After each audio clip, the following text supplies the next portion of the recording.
Hello everybody and welcome to week 1 of the Iron Fist League by Tekken Dojo EU. I'm here with my co-commentator Ted Loaf. Hey yo. How are we all doing today, everybody? How are we all doing? Right. Personally, I'm hella excited to get started. Mm-hmm.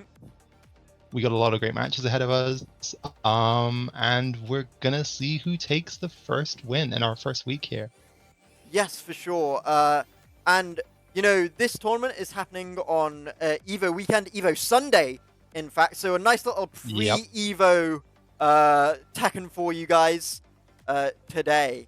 It's going to be very exciting to see who comes out on top during this tournament. We're going to be starting off with our winners round 1, which, as far as I know, will be Headless versus Beefy J as our first match. I think I've pronounced that right. If I haven't, please let me know in the chat. Yeah, I've not seen these guys before, so I'm curious to see what sort of character picks we're gonna get. Yes. I wonder if these guys have experience playing against each other before. I know a lot of our players run sets right here on the Discord, something I encourage everyone to do. And like that's always for me something really exciting, right? When you run into your training partner in the bracket. And maybe you see from like game 1 people going to like the layer 2, layer 3 of an interaction. And it's a bit confusing because you're like, that's not the normal choice you'd make in this scenario, but it's because of that like intense matchup familiarity causing people to make those little changes. Absolutely. Looks like our players are readying up here. Yes. They will be readying up right now, which is brilliant news. And we will be heading into our winners round 1. As you guys know, it will be best of 3. And feel free to let me know in the chat if anything needs changing. I'm pretty sure everything is okay for now. But yes, you can see Tekken, you can hear us. So that means we're all ready to go. And we'll be getting off with this first match. Presumably we're going to see Reina and Jack here. I'm not sure how I really feel about that matchup. Maybe kind of like in Tekken 7, I would have liked Jack for this, but I feel like in 8 he got a lot of new get off me buttons that might help him handle Reina's signature rushdown style a little bit better. I mean, of course. One of the things that I like to think about in matchups like this is make some noise. Make some noise on Jack 8 is completely such a strong pushback move that covers so much of the 3D space generally as well. That actively does stop you from getting in, and it does quite a lot of pushback as well. So if you're at the wall, you're also stuck at the wall. So it's a great option coverage move that will maybe catch Headless off guard at some points if the Reina is to come out here.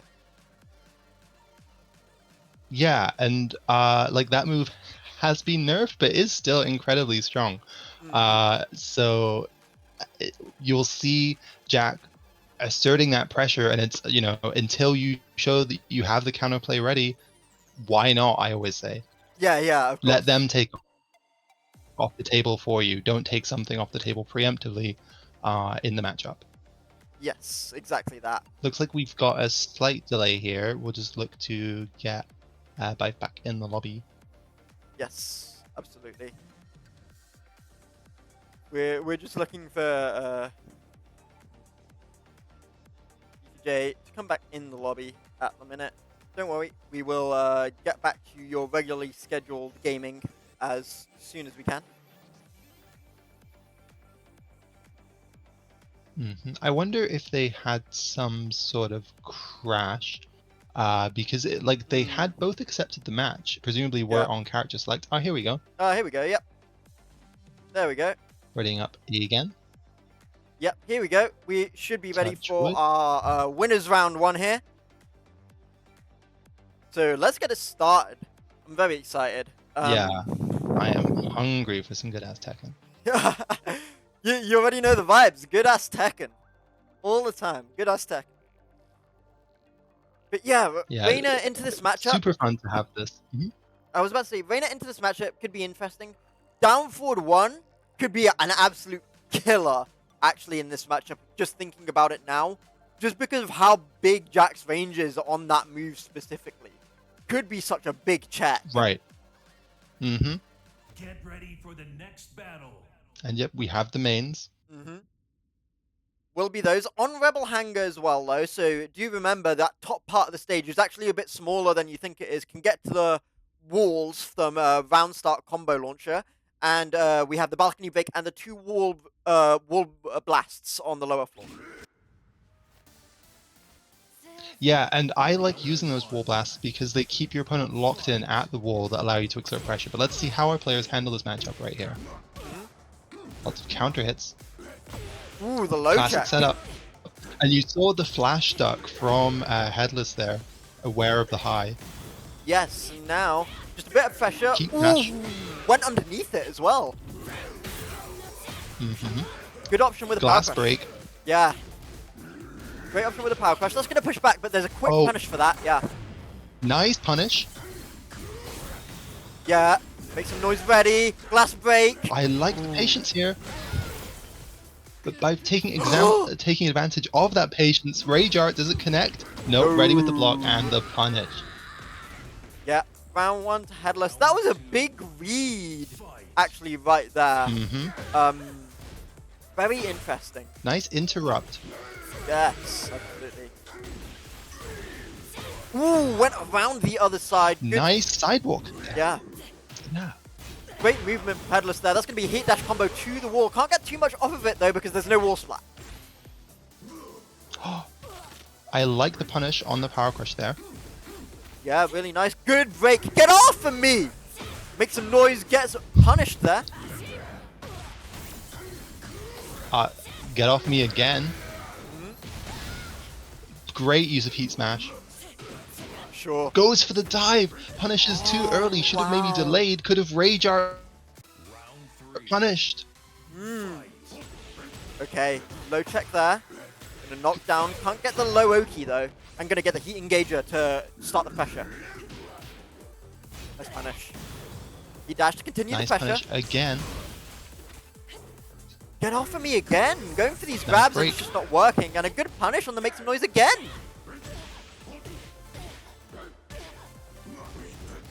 Okay. Yeah, that's the way. Pressure from Jackie. Catches Headless with the guard break there. That's what you gotta do. Okay, nice Oki from Headless. Oh, and an interrupt again with the heat smash on the forward 2 mix. Run up, generic slide. Oh, that's it. Yeah, game 1. You win. And Headless showing a lot of good answers here, but maybe being slightly too hesitant and respectful of Bive's pressure. Yeah, there was some good punishes there from Headless. I have to say. Absolutely. But I think just, you know, you're trying to play. The range Headless was at was almost at like a keep out range. I would recommend actually just pressing the plus flame engaging button a bit more. You know. Yeah, but Bive had a fantastic read on when to go to those power crushes, right? To those heat bursts to steal the turn back. Arena here, another relatively small arena, so we're not going to see a huge change in the situation there. Let's see what adaptations Headless has got ready. Nice duck, perfect punish. That's going to be to the wall, by the way. Clean wall splat.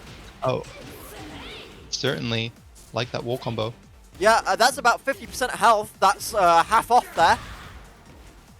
But again, a great interrupt from Bife there. Ooh, get off of me again.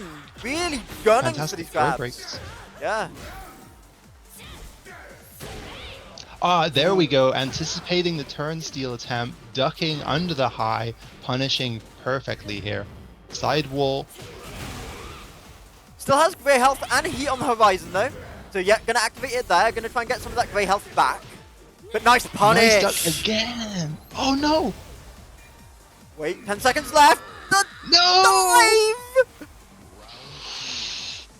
Oh. Tricky. Wow. Good duck. Oh, no punish. Crazy trades. Yeah, a bit of a scramble going on at the minute. There we go. Back to the punish. Now just the keep out. Yeah, that's what Headless has been doing all set, is just waiting for BCJ to whiff a move and then moving in and punching back. Amazing pressure at the wall here. And there we go, getting on the board. Yeah. Moving into round number 3. Nice. Ooh. Yeah, takes their turn back. Really needed to do that. Punish. Fantastic Ooh. sequence. Minus 14 gets a punish. Get off of me again. Nice throw break. Good duck. There's a Ducks punish. that setup again. Okay, Heat to force their way out the corner. Much needed.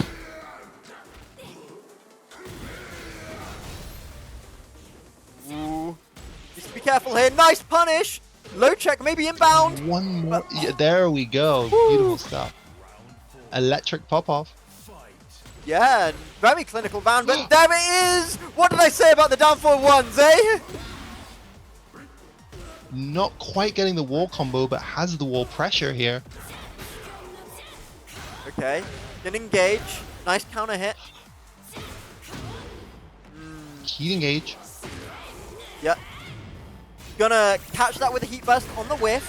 Ooh, that's big damage right there. Okay, gonna get the heat dash, make some noise. Nice slow block. Oh, but again, the interrupt on Sentai. Final round here. Yeah, Headless needs to win this one. Lopari! Oh We're off to a my! fantastic start here. Goes for Oki. Yeah, the unfortunate part about that is that low parries aren't as damaging in this game, but nice counter hit with the grab there on the power crush. Amazing consistency with these throw breaks. Yeah, and a nice punish again on those long range whiffs. Huge high crush there. This is going to be almost dead. Yeah, with heat as well. This is going to get extra puff flames. No! Oh!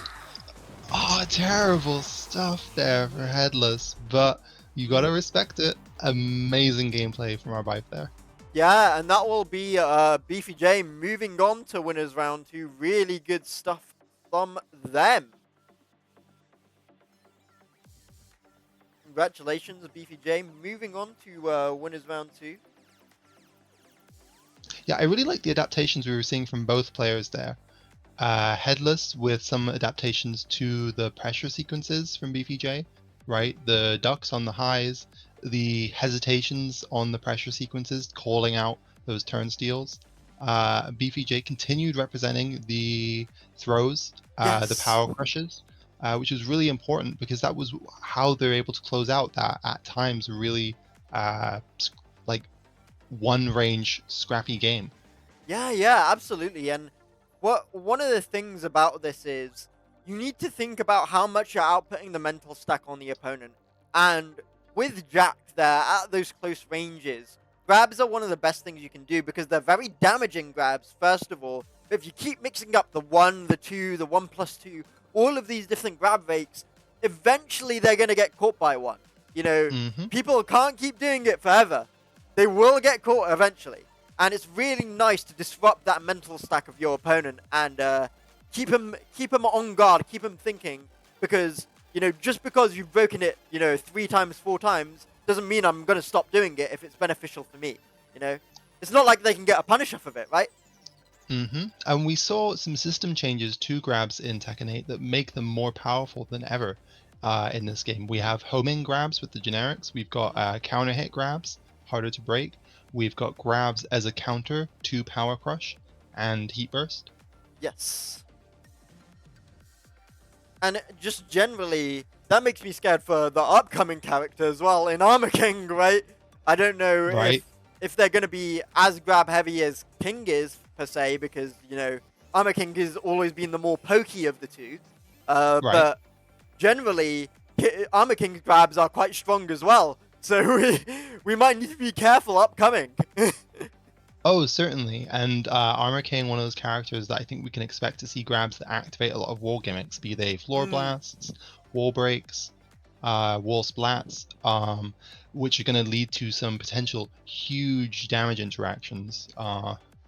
So you're going to have to get in the lab and practice those breaks, unfortunately. Yeah, gotta be ready. Or practice your Twitch ducks, either way. Yeah. Did Armor King have any like mid grabs in Tekken 7? I can't remember. I think there was one. There was one he did off of Oki on full knockdown. I remember that one. Hmm. I can't remember any of them because actively, despite being quite a popular character, there weren't many people on AK. Like, despite how popular AK is as a character and how excited people are to see him in Tekken 8, I didn't really see that many people play AK in Tekken 7. Yeah, I think he was like a pocket pick for a lot of people, right? Um, and like just beloved by enthusiasts of the Yeah. game. Yeah, I think one of the bigger ones Mhm. was JDCR, who wanted to pick up Armor King Absolutely. and then decided not to and decided to keep playing Dragunov at that point in time. Yeah, it'll be interesting to see who switches to Armor King. I know Super Kuma has talked about maybe exploring it because he used to run Armor King back in the Tekken Tag 2 days. Yes, I remember. But yes, we're just waiting on our next game. We don't know who's coming up next. Yeah, Waiting for the Sin is just sending admins. us. Yeah. Just waiting for the admins to notify us. Next will be NRC versus Phantom Web Aman. Ooh. Two players I have seen around both here on the Discord and on Twitter. Yes. Okay. NRC versus Phantom Weberman. Wow. That is actually going to be quite a strong set. As far as I know, both of these players have been grinding online quite a bit. I'm not sure about offline results at the minute. I haven't really checked out too much.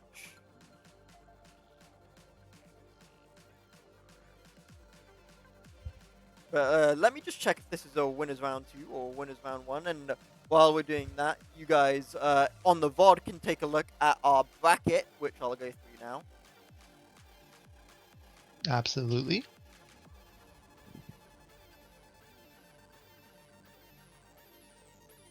There we go. I see Kiba Mager advancing. Yes. No surprises there. Absolutely no surprises there. As Zulu, as you mentioned, advancing. Yes. Zulu, very strong Ling Xiao Yu main.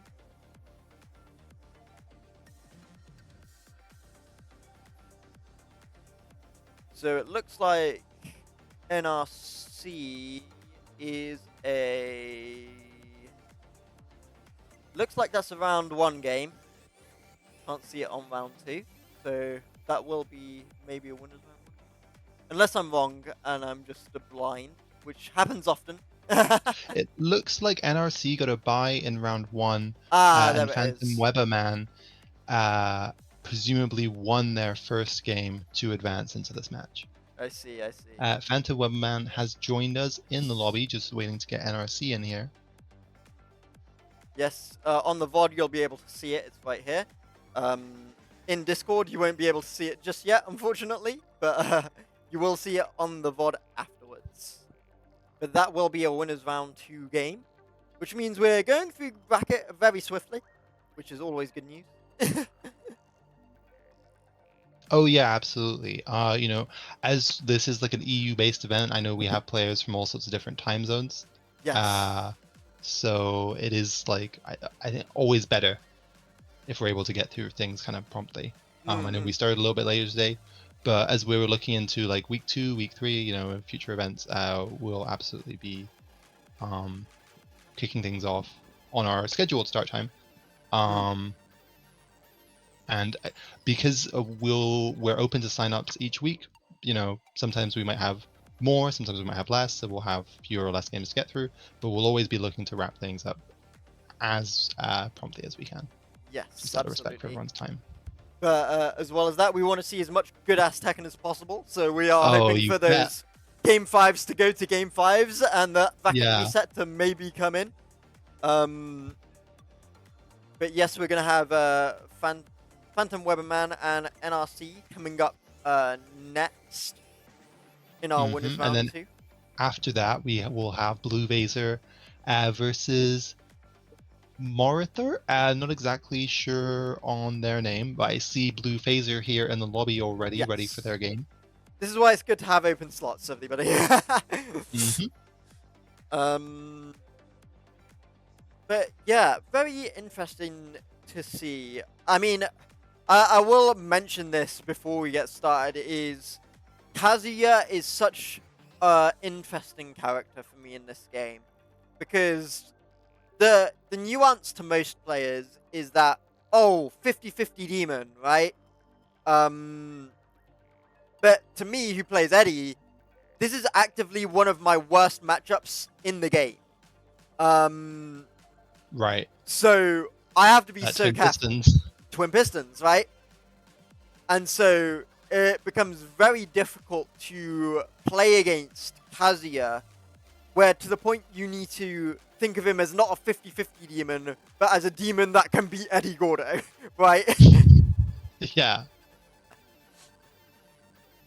So it's a very interesting character for me. To be fair, we do have both Blue Phaser and Morintha in the lobby. If you want to do that one first instead of waiting for NRC, we could easily do this one first.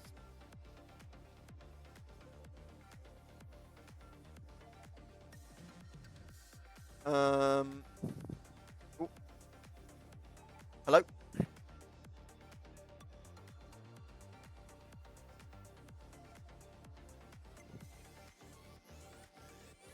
Hello. I think I disconnected there. Apologies. Yeah, no worries. Right, so I will get the stream up for you. I was just thinking we could get Marintha and Blue Phase up first instead of waiting for NRC. Oh, is that NRC just joining now, maybe? No, that's Check. Stack. Stack. Okay, but I was thinking we could easily get that game on first if you were feeling it. If you just let them know in the chat.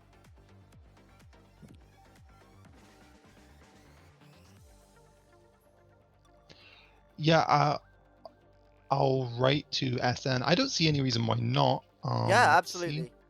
Oh, there's NRC. There we go. Okay, let's just do NRC and Phantom Weberman first then.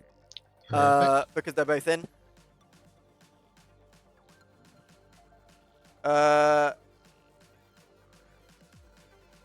BFJ is just staying on the setup. We need to let BFJ know that they're not playing this round on recording.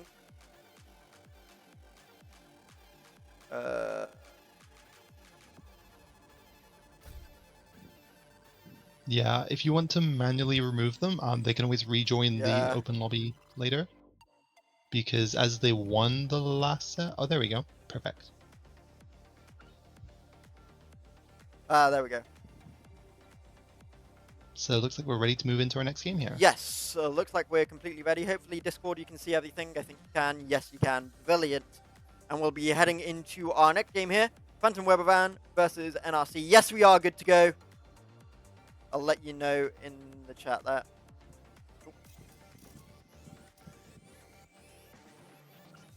There we go. You're all good to go. But yes, we'll get started with our next game, NRC versus Phantom Weberman. Yeah, I'm a Mishima lover, so really curious to see what we get from Kaz here. And I'm also really enjoying some of the changes that they made to Dragunov in Season 2, right? Dragunov, perhaps a character that some of us maybe saw a little bit too much of in Season 1. Yes, But now in Season 2, with some of the changes, is maybe, more balanced, as I would say. But as I say that, we're seeing a slight change in characters, and we're getting Anna versus Kazuya. This is technically a lore match, I guess. Yeah, actually, you're right.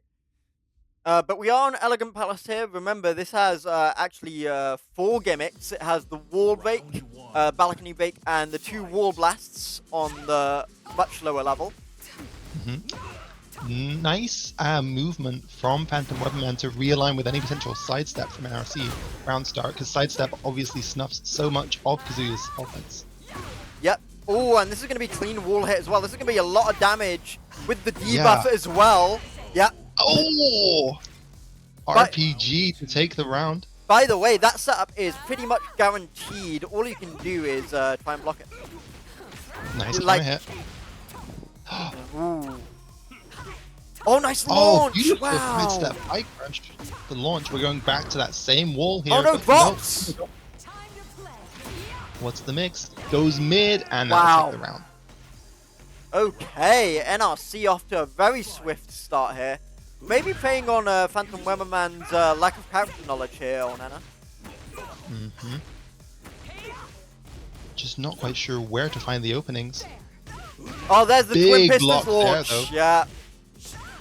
That's great character knowledge there to know that's launch punishable. Mm-hmm. Nice wall conversion here. Whoosh! Yeah. And we are on the board. Yeah, it's always so important to get on the board, or else you go into discouraged into game 2, and you're like, I can't do it. Mhm. But if you can get around, you can get a game. If you can get a game, you can get a set, is what they always say. Absolutely. But as we say that, NRC looking to tie things up here. Woo-hoo-hoo! With the 7 golden letters, in fact. Devastating. But like you said, important not to let that affect you as you move into the next game. Just think back on, how could you have done differently in some of those interactions? What weren't you representing? And what changes do you want to make moving into the next match? Yes, that's completely correct. And we did see that NRC has a character switch, but obviously can't go into it because they did win with Anna. That is a character lock situation. But if Phantom Weatherman wanted to switch, they could. But no, it will be the stick to the Kazuya, and this time we're going to Midnight Siege. Personally, one of my least favorite stages to fight on in the game. It feels like you're brawling in a bathroom at times. Very claustrophobic. There's a lot of characters here that can get 100+ damage on this stage. So it is very scary. Sidestep there. Ooh, low check into the mid. Good patience from Phantom Weatherman there. Nice punish with a 1-1-2. Finds the opening. Good punish on Abolishing Fist. That's going to be Gets the the round. Yeah. Mm-hmm. Oh no, wait, bumped it! Into what? Tekken 8! I can't have believe the it. words to describe what we just saw. Roundstar Electric. We haven't seen much of Kazuya's signature offense, be it the electric or the hell sweep represented yet. Maybe that's something Phantom Weatherman will be looking to make more use of in the second game. Yeah, I mean, as Kaz, you just want to press the buttons, but it's only when you have the range to do it. If you can disguise it with like the wavy, it's much better to do like that. And there it is. Big counter hit though. Mid check, dash. Yeah, Yeah, this suffocating pressure from NRC here. sure. You can see their Dragonoff gameplay translating perfectly into Anna's own unique brand of pressure. Nice step, but the slide just goes so far. But the Twin Pistons is going to pick up and get the wall blast, and that's going to go to the wall again for a clean wall hit. Love that. Okay, low check coming through. Statue kick. Disrespect on the statue kick plus frames there though. Sometimes you got to press no matter what. Nice punish on the Twin Pistons there. Oh, Nice sidestep wow! electric. Yeah, clean One wall more hit. interaction. Blocks the stature. Ooh, he needs to be careful here. One more interaction. He dash gets the He plus dash. flames. Tough stuff. And that's what we call in the scene a no round round. Yeah. Right there. NRC Tricky. moving on into winner's side, winner's round 3 that is. And that being said, we can move straight into our next game as well of Blue Phaser versus Marinthar. Yeah, I see the GGs in chat there. Like you said, that was a no run round, but I liked a lot of what we were seeing from Phantom Weatherman. Yeah. We got the classic sidestep electric, a lot of correct punishment, but perhaps just allowing NRC to play their game slightly too much. And Anna is a character that thrives off the ability to do that. Has so many ways to open up your defense. Holding back against Anna sometimes isn't the best option. Yeah, absolutely. And now we have my character of choice potentially coming up here in Mavinthar's Eddie Gordo.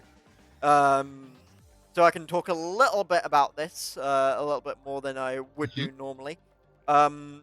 If it is versus the Nina, of course, as we know, it's a lore matchup, first of all. Yep. But secondly, this matchup can tend to be very scrappy.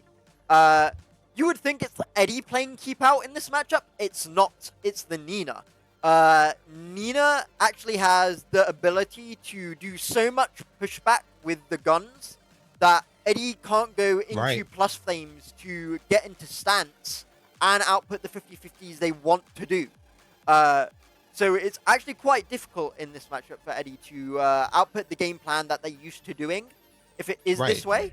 But no, it will be the Reina instead. Oh, interesting. Because Nina, one of those privileged characters that has a 12-frame mid-check, which is very useful against a lot of Eddie's stance pressure. Yes. Interesting to see what we'll see from Reina to shut down that pressure here. Yes, Round start electrics. And goes for the Tekken 7 costume as well, I gotta respect it. Yeah. Nice punish there on the string completion. Okay. Yeah, can't press against that. Okay, here we go, the 443. Nice punish Again, there. nice punish. Character knowledge coming out here. Clean wall hit, nice wall out. I like the delay at the wall there, not overextending. Yes, it allowed you to see what option was happening there, and then adjust accordingly. Right, exactly. Using that first round to download information about your opponent's preferences. Okay, nice. Nice block. Yeah. Oh wow! Hello. Crazy side swap. Oh, okay. This is great news for Mavinthar, by the way. Blue Phaser did duck the RLX24, which is +3 on block, and can stay in relaxed stance, which means Mavinthar is free to output more pressure in relaxed stance than they would do usually. If you duck it, it's just a free launch. Nice round opening evasion there on the Hell Sweep. 3-3, but doesn't commit to it that time, as you can see. So there's a nice mix-up there. Goes for the full string that time. Plus flames. Stance power crush. Is -13, I believe. Okay. Goes for the 3-3. Doesn't go for the last one as it is duckable. Doesn't complete the low string this time. Oh, nice up forward 2. Great evasion there. Yeah. Blue Phaser not quite able to get their offense working in the second round here. Okay. Nice low crush! Yeah, huge low crush. But the Wild Rising 4 is going to pick up round number 3 there from Mavinthar. Hell Sweep. Oh, nice use of the sidestep evasion there in the moveset. Yeah, gonna get that first stack of Mandinga and the second one with a QCV4. Good block there, can be punished. There's that Mandinga enhanced Hell Sweep. Ooh, I love the intentional whiff. Yeah, I love the intentional whiff to get the combo. I've been hit by that many times. Oh, nice, going under it. That'll activate heat. Both players equal here. Plus flames. Wait, that's gonna Rage Arm, catch. will it That's gonna catch. Yeah, but it's only float I though. love that. It's only float because it's in handstand. Correct. I think this still almost certainly oh No! no! Magic Pixel! Okay, activate heat cancel. Heat smash! Devastating. Oh my lord, perhaps too hesitant, or rather too eager to close out the round there, getting caught by the like 2+ range mid. Yeah, the thing is there, the cancel animation was still inbound, which meant Mavinthar had space to actually activate Heat Smash, knowing Blue Phaser couldn't sidestep in time, which meant they could get plus flames and do a 50-50 mix-up if it was blocked, or if it just hit, it was a 1 round. So it was a completely correct option to do that. I wonder if we're going to see a character switch here. I don't think the problem was the Reina at all.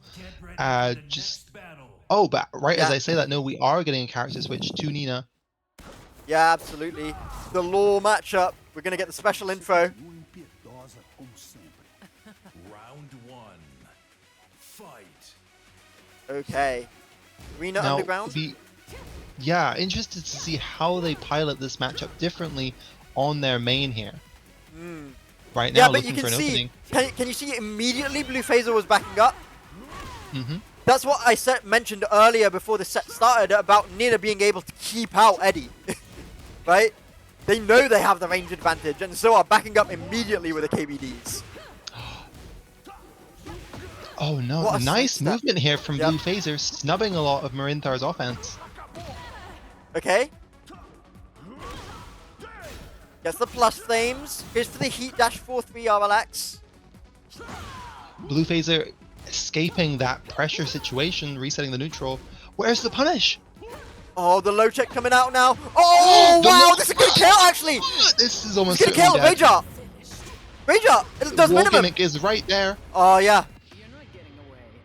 Perfect. I respect that use of Rage Art. Yeah, absolutely. It does the minimum, and you always got to confirm it. You never want to drop. And especially with 2 seconds left on the clock, it stops the timer as well, just in case. Gives yourself time to catch your breath, get ready for this next round. Rage up, the only thing in the game that stops the timer. So keep that in mind. Size up 3+4. Yeah, the down forward 2 pushback. Ooh, yeah. That's a nice mix-up. The forward 3 is a nice mix-up to get in against the forward 3, which is the low that most Eddies do. Some people think that Eddies will always engage with that, but that forward 3 mid is a nice mix-up to catch people ducking. Yeah, you can see Marinthar trying to find the best way to engage here. Okay, Nice yep. timing there, trying to hit. Slippy kicks won't fully connect there. Ooh, nice power crush. Forward 3 and the RLX 1 load, close out the round. Went for the safer one instead of the hell sweep in case it got launched and Right. punished. Oh! I'm surprised that grab connected there. Yep, gonna go for the up forward 4. Oh wow, what a sidestep Huge 3+4! Beautiful stuff. Yeah, this Fantastic is gonna. combo here. Yeah. Oh, tries to go for the grab. Nice. Good duck. Great ducks here. Fantastic wall pressure sequence from Blue Phaser. Sidestepping out, keeping Marintha at the wall. I love those mini sidesteps to make sure they're Yeah. consistently at the correct wall angle. And taking the round with the heat smash. Round 4. Fight. Moving into round number 4 now. Backing off the down back 2. Okay, gets the plus flames off the QCB4. Again. Yep. Oh, Sidestep wow! 3+4. Amazing whiff punish. That move has fantastic recovery frames. So perfect reactions from Blue Phaser there. Yeah, the thing is, it's normally used as a whiff bait from Eddies because we can go into a launcher from it. So we try and bait a whiff and then make sure we launch your whiff. But if you can catch it, it's a launch every time. Catches Marinthar overextending their frames there with the heat smash. Oh, wow. Going for the low, can't Big catch whiff. it. Oh! But the mid will do it. And Yeah. a very different match here after the character select, looking like a completely different game. Yeah, and I did tell you earlier as well that it is a very different matchup, right? And we're going to be seeing our first game 3 of the tournament right now.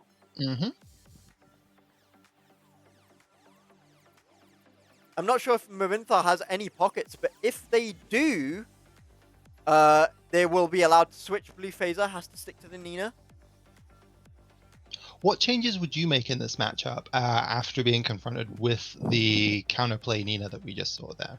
I would actively... Get ready for The thing I liked was that... Oh. Oh, wow! Counter switch! There you go! But Okay. the thing that I would change, if anything, is from those QCB4s, I wouldn't do down forward 2. Because it's +3, the down forward 2 just pushes the Nina back into a position they want to be in. So I would just do QCB4 into RLX or handstand and try and get more pressure out. Just keep them close Yeah, if I can. But we've got Hwoarang here now, asserting his pressure. Backlash counter hit. Yeah, I think this is the adaptation that I was trying to say, because Hwoarang can stay close either way, right? Beautiful sidestep. And hopefully the Hwoarang will encourage them to just hold forward and stay in.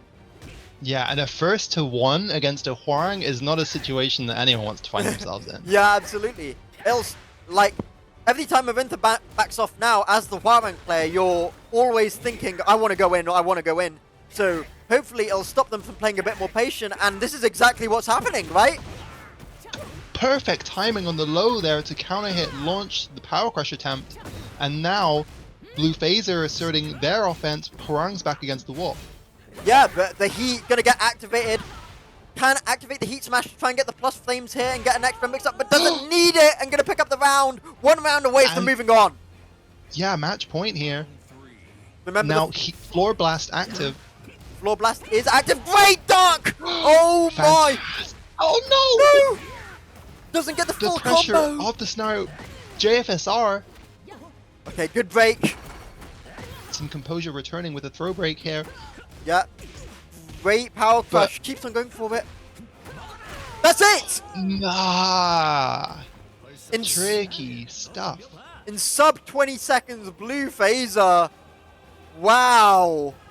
Yeah, the character counter picks there really playing a huge part in that matchup. Yeah, really great stuff from Marinthar there. Moving forward into the next round. Really great stuff. Right. Yeah, what a fascinating match. Yeah, let's see who we've got up next here. I don't think we've been told just yet. Yeah, which gives us some time to process what just happened. 'Cause it felt like that last match happened at a million miles an hour. Yeah. Game number 3, I mean, it's the advantage of winning game 1, right? You get the counter pick game 3. It's why winning game 1 is so important. If you do have pockets, you can get that counter pick game 3.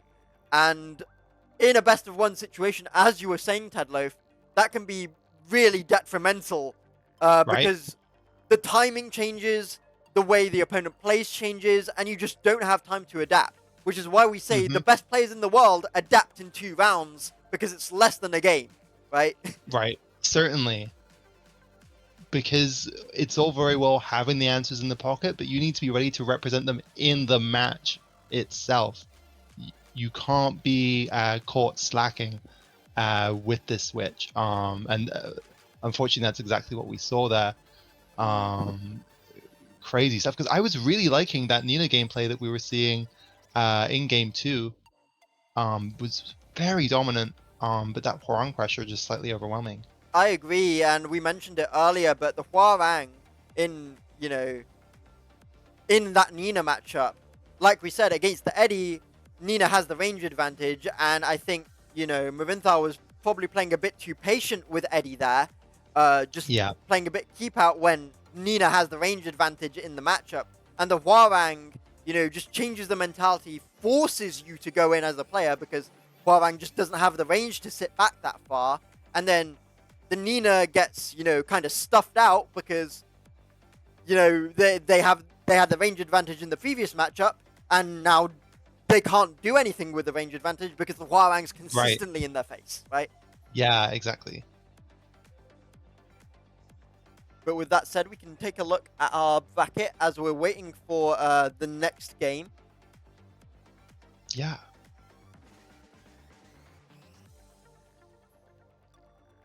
Very interesting to see. We have had some updates to the bracket as we've been waiting.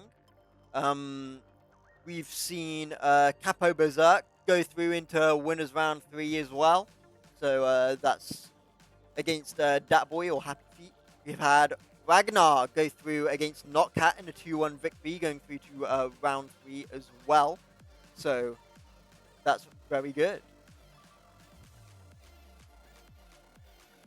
Ooh, and we've had Omega on a very dominant run. And that's one of our bigger ones to win the tournament as well. That's one of our high-seeded players here today is Kiba Omega. Probably likely to make it to that grand final here today. Pick up those points. Yeah, certainly who I would be putting my money on if I were a betting man. But yes. But we have Zulu joining the lobby. I know you were mentioning earlier. Yes. I'm a big fan of Ling Xiaoyu gameplay. Love to see it. The adaptations that can be made. I see we've got Geef and NRC in the bracket coming up. Okay. Well, next up is two players I'm personally very, very familiar with in your boy Zulu versus Ghostinho. I've played Oh, against your boy fantastic. Zulu personally. We've played the Eddie Ling matchup a couple of times before. And Ghostinho is someone I've commentated a couple of times in my commentary career. And man, this is going to be an absolute banger, let me tell you. Both of these players, I would say, are very, very similar in skill. I wouldn't put it past either of them to make a deep bracket run today. So it's very interesting to see who will drop here. Amazing. Fascinated to see what we see. Reina character, again huge fan of. Love the execution. There's a lot of character expression that players have with Reina, choosing her combo routes, finding the way that you like to pilot her pressure. Yeah. Ling Xiaoyu also a very expressive character. So I'm gonna see what sorts of flavors we see here tonight. Yeah, I mean, the thing is with both of these players, or at least both of these characters, I would say, is that can you just type in the chat for me that they can start? Sorry about this. Absolutely. But the thing is with both of these characters is that they both have pretty similar ways of getting in. You know, Reina with that stance, moving in and getting the plus flames, and then, you know, Ling Xiaoyu probably with something like Cali Roll to get in as well. So the way they both get in is kind of predictable. So if you can stuff that out, then you aren't as susceptible to the big pressure strings they have while they're in stance. Get ready for the next battle. Fallen Destiny here, one of the stages in the game without any wall or floor gimmicks. Yes, yes. Round one. And heading into it now. Nice punish. One of the things about your boy Zulu is that if you give your boy Zulu space, they will go into AOP randomly in neutral or seemingly randomly. And we saw it right there. Yep. But that's just something I picked up on from them after playing them a couple of times. And again, another AOP entry getting counter hit electric launch to take the round. But yeah, if that's something you can pick up on, as Ghostinho is doing now, then it can be a really favorable thing for you to catch a hold of. Yeah, amazing combo routing here, getting a clean wall splat. Yeah, absolutely. Smash, Oh, wow! Beautiful delay. One needs to be small careful interaction here. You can't be Reina scared. Reina gonna recover a lot of life here. Yeah, this is one of the things. You cannot be scared when Ling is in stance. If you get scared when Ling is in stance, you're gonna get caught. You need to be confident. You already know the right options, you just need to output them. Can't be scared. We're seeing a lot of counter hits from Ghostinho here, catching Zulu's timing. And like I mentioned earlier, Zulu likes going into stance, so it's probably that. Counter hit throw there, switching sides. Ooh, nice low check. Plus flames, push back. Spacing trap. Ooh, nice catch! Nice catch Yeah, found. that's one of the things that changes in the Ling matchup, because she's one of the few characters in the game that has a faster than 10 frame move. Okay, big launch here. This will take to the wall, but can't get anything off the wall splat. Yeah, paying dearly for that there. Ooh, But it gets their pressure going again with the power crush. yeah, heat engager coming through. Has your boy Zulu at the wall. Heat dash to try and get more pressure. But great challenge from your boy Zulu and fights their way out of the wall. Madness! Amazing wall pressure here. Oh, Uses nice throw to swap grab. sides. Yeah. Always a great And option. a wall splat there. Ooh, One small interaction. low check. Needs to be careful here. Zulu fighting back. The Another trade reset saved the into life. neutral. Nice jab to stop the pressure. And again, that 8 frame check. Yeah, remember what I said about both of these characters having similar ways or consistent ways to get in. If you know their way to get in, you can catch them. And that's what your boys Zulu did there to finish out the round. Beautiful AOP crush. Oh my. Okay. This Nice is looking counter all hit. Zulu right now. Gets the heat dash plus flames. That's going to be it. Ah, very dominant final round there. But a very close game. We saw great counterplay from both players. This is going to be a very close set, I think. I did mention this beforehand. I did say both of these players are, I think, got very similar skill sets or skill points in their Tekken journey, in my opinion. And I knew it was going to be a close set right from the jump. So be ready for this one to potentially go to 15 rounds, maybe. Yeah, I'm wondering what sort of changes we're going to see from Ghostino here in Game 2. Going to Coliseum of Fate is going to give them slightly more space to play around. Yeah, I think this is a great stage for Reina. I cannot lie to you. They have very good wall carry, and they can utilize the space to utilize their engaging moves. Very good for Reina. As we say that, your boy Zul getting off to a strong start here. Yeah. Oh, the patience! Drop the combo to get the cleaner Oki. That's so good. Some crazy interactions here, though. Plus flames. You seen the patience from both of these players? Try and get the timing. Oh my god, the Kalima launcher! Hate to see it. And this launches as well. And that is round. Yep. I hate that grab, by the way. Why does that launch? It already turns you around. Why does it launch? Yeah, it's disgusting. Wailing Moon. Shout outs to Wang Jinrei. Yeah. The plus flames coming through. Oh, the movement and stance. Oh my. Oh no, mistrust. Okay. Amazing offensive sequence from Zulu here. You can see his comfort growing as this matchup progresses. Yeah, absolutely. All Zulu right now. Okay. Ducks the electric. Couldn't get anything off of it though. Ooh, nice spin kick. Hasn't been shown that option.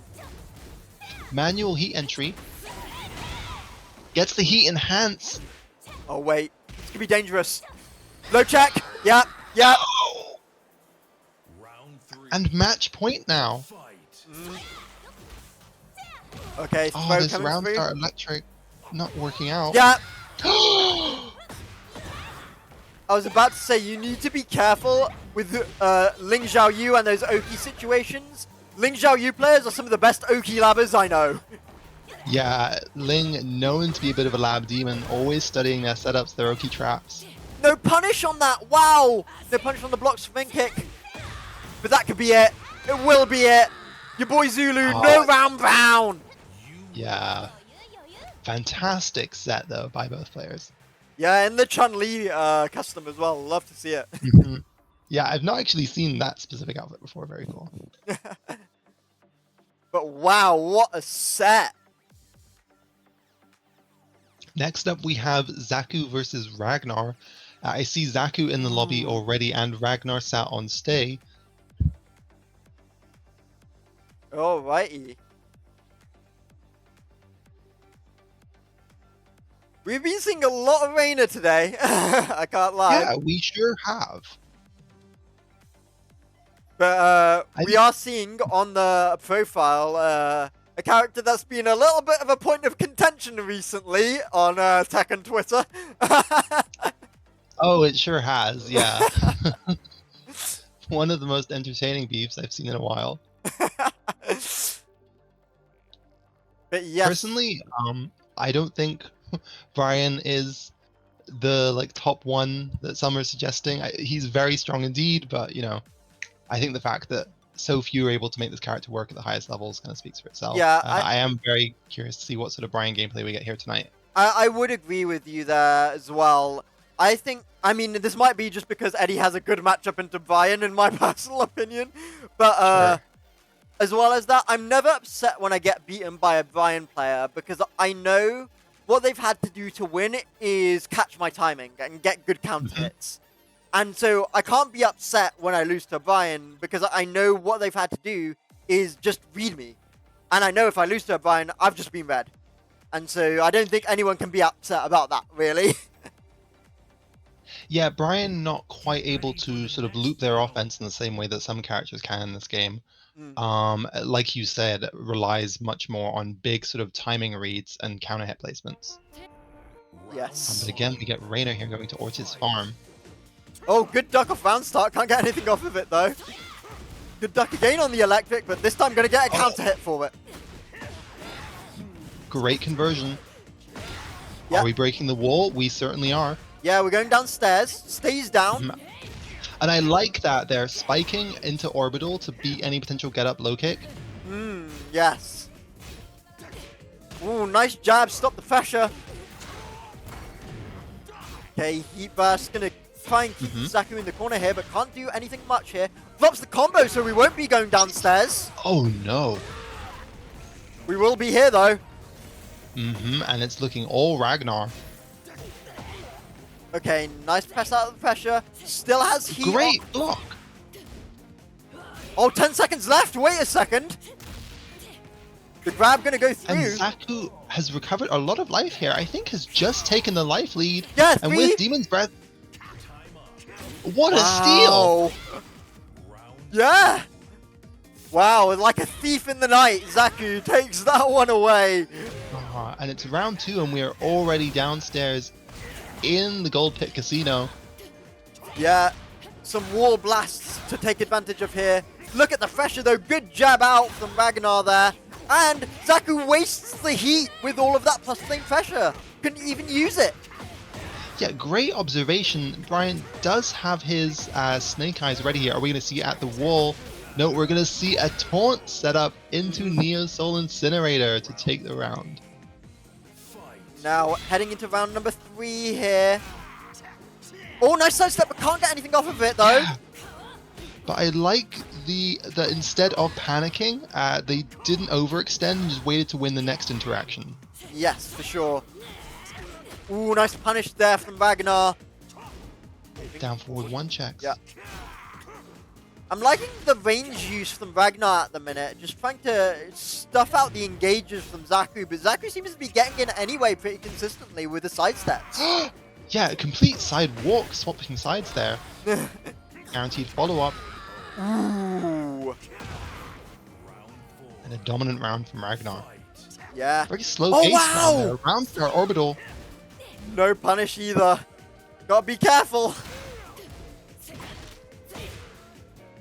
Okay, gets the plus flames, moving forward. Ooh, nice jab. The delay. Yeah, the patience from Ragnar here. Just holding all of this pressure. Not too intimidated by what Zaku's putting out. Yep, there's the first wall blast there coming through. Huge damage potential. Are we going to the other wall? Yes, we will be. We certainly are. And there's the Snake Eyes wall combo. Oh, nice low block. Good punish. That's going to be the heat engager. That might go the other side. A huge momentum shift here. Yep. Hell sweep. Ooh. Ragnar finds the opening to take their turn back. No break on the throw. 8 seconds left. Needs to find a way to get some pressure out. Can't. Oh, and the power crush. We are final round. Yeah, we're final round here. Oh, good duck, but no punish there from Zaku. Okay, that's going to send to the wall there. Nice sidestep out. But not quite ready for the off-axis scenario. Okay, plus flames again. Oh, wow, catches the amazing step. timing. Beautiful stuff. Ragnar finds the opening. Yeah. Oh, the counter hit as well. Oh, my Zaku thought lord. Ragnar whiffed, but the last hit of the string caught him. This is going to be a lot of damage. Is this dead? No. Yes. But that certainly is. Oh. Wow. What a match. Well, yeah, what game number 1 there. Uh-huh. Do you know what I would do if I was Zaku? I think I would output more grabs. Ragnar didn't have any grab fakes in the 5 rounds that were played there. Not a single grab fake. Yeah, and Ragnar being very deliberate with the buttons that they're selecting and the times that they're looking to put out their hit frames. So unlikely for the jab to get snuffed. Get ready for the next You battle. know, just another way for them to test the defense. But Ragnar's defense looking very strong. Yes, Round sure. one. Heading into game number 2 now on Elegant Palace. We've seen the stage once already today. A nice sequence from Zaku here. Ragnar has his back against the wall. Oh, wow! Perfect duck. Yeah, great launch punish there. But unfortunately at the wall. Just be careful here. Nice sidestep against the heat burst, and that's going to my get launched! God. What a great timing find, and we were mentioning this earlier. For Brines to beat you, they need to catch your timing. Yeah, and you see him searching for more timing placements there with the delayed Okazemi trying to catch something, not overextending after that amazing wall-to-wall combo. Yeah. Now the low checks coming out and are really catching Zaku. Okay. Yeah, I love that Nice Zaku delay. isn't being dissuaded here, but as I say that, another perfect counter hit from Ragnar. Yeah, but the thing I like from Zaku is they are doing their engaging move, going into stance, and then just blocking, trying to mix up the timing to make sure Ragnar doesn't get those free counter hits. I really like Right. that from Zaku. Yeah. Is that sidestep? It certainly is. Oh, wow! That's going to be big With the damage. side wall plat, this is looking like one more interaction. Yeah. Perfect Oki trap with the right call. 1-1. 1-1. This match is as close as ever. Yeah, and remember what I said about the grabs. Seems to me like Ragnar is blocking too much, looking for the timing, and Zaku can take advantage with the grabs there. Small counter hit. Zaku looking to thread their offense. You're seeing a lot of continued immediate timing plays from Ragnar after the cannonball straight. Zaku was sidestepping that quite effectively in game 1. And continues to be ready for those immediate timings here in game 2. Zaku doing really well to find their way out of the corner there, but unfortunately Ragnar has them at the wall and they're going to pick up the round anyway. Ragnar on potential game point here. Sidestep, not overcommitting to any sort of punish. Okay, movement forward now. Yeah, like I said, going for the grabs now. With Counter that hit one. hatchet. Nice block and punish there, and it gets the heat engager off of the pressure as well. But Ragnar Wow. responding. Oh, crazy side swap. Heat dash combo. Is this dead? No, I no, don't no, think so. no, no, no, no, no. Not at all. Yeah, heavily scaled damage after the heat dash, but one more Wow. interaction. Final round. Fight. Zaku to send this to game 3. Ragnar to end the set right here. Cannonball straight. Beautiful demon breath. Okay, here we go. Crash out the wall here. Nice sidestep! Ragnar has been pushed all the way back to the wall here, getting the slightly enhanced damage from the wall splat there. Heat dash. Oh, wow. This is all This is Zaku it, right yeah. now. And what an adjustment in that final round. Yeah, brilliant adjustment. And I will mention, I said this at the end of game number 1, every grab has still hit. A fantastic observation. You're right there. Is that a potential weakness in Ragnar's otherwise impeccable defense? I think it is. Ragnar is, like, holding the block, trying to search for a timing where they can sidestep out or find a counter hit. And it just allows the opportunity for Zaku to come in and get a free grab. Mm-hmm. Round And Reina one. does, while she doesn't have quite a full grab mix, she does have those stance unbreakable grabs that create very threatening Okazemi situations for her, where you have to choose between either delaying your wake up and eating a War God kick, or waking up into her pressure. Yes, now this is going into Arena, the regular one this time. No War Blast cartoons this time around. But a nice heat burst to fight their way out of the wall. Mm-hmm. Nice sidestep there. Yeah, really nice sidestep. Gonna get the plus flames. Not quite getting anything from that heat dash, but No. not letting that dissuade them. Ooh, this is gonna be dangerous here. Yep. catches Ragnar committing to a hard duck there. Good full duck. You were saying about the hard duck from Ragnar, but the hard duck from Zaku works out that time, and that's going to be to the wall for half the health bar. Classic Reina, you love to see it. Oh, big wall splat. Okay, big damage here. Into rage we go. Still heat on the What horizon. a change in momentum. Good low But block this and is a punish. Much Huge opening needed. for Ragnar. It's going to recover almost all of that life. Yeah, and that's half the health bar as well. Okay. Oh, is wow! that what it? No, it is not. You know what? I thought that heat burst was going to float. I cannot lie to you. Yeah, my brain sort of fried for a second there trying to process what we saw. That could not have been any closer. I think the damage reduction from the armor saving Ragnar's skin there. Ooh, big whiff there, but no punish. Yeah, there you go, same vein. Low check coming out now, the pokes. Yeah, Yeah. playing a bit of Tekken 7. Aha, yeah, Ragnar changing their game style here, fighting with his back against the wall. Yeah, but Zaku again with a really nice hard committal duck, but Ragnar with a big counter hit find their way out of the wall, and that was needed, or else the Vader pressure would have caught them all the way there, and that's going to be wall to wall. Almost certainly, that was an amazing sequence. And with Neo Soul Incinerator spending the Snake Eyes, Hatchet is blocked. Nice punish. He dashes. Oh, with the grab. Out of range with the grab. Where's the bonnet? There's the bonnet. Oh my god. Wow. These games could not be any closer. Yeah, massive scramble at the end there. Another hard duck from Zaku. Those have been working out real well.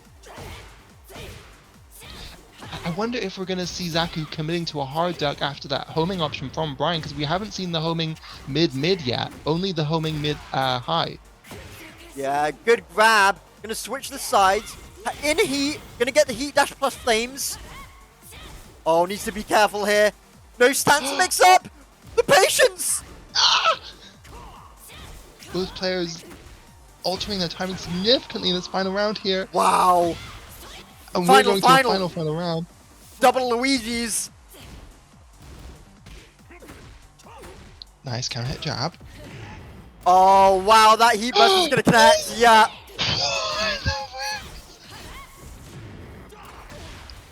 Perfect. Okay. Ragnar using heat burst to take their turn back. Great sidestep though from Zaku. Yeah. Wait, that could be it. Wait a second. That's Tornado. This is looking very promising. Oh no! Just hit! Crouch jab. Ragnar regaining health here. Oh, no way. Oh, the low. Yeah. The Sentai low. Amazing match. Yes, absolutely. Went to double Luigi's there. That's going to be Zaku moving on. Wow.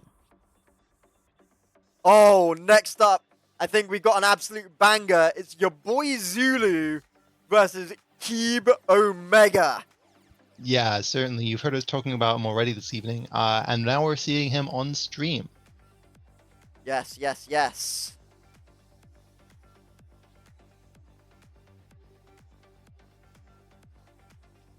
Okay, your boy Zulu versus Keeb Omega. As far as I know, this is winners round 5? Or is it winners semis? I'm not sure. I think it is winners round 5? I'm going to put it down as winners round 5. Sure thing. But yes, your boy Zulu versus Keeb Omega. Recently signed to Cryptic. Oh, congratulations. Yes, I was just commentating them on Cryptic Iron Fist 3. Which they won, by the way. So congratulations to Keeb Omega. Coming off of a win here as well. Yeah, always very helpful to have that sort of momentum moving into your next tournament entry.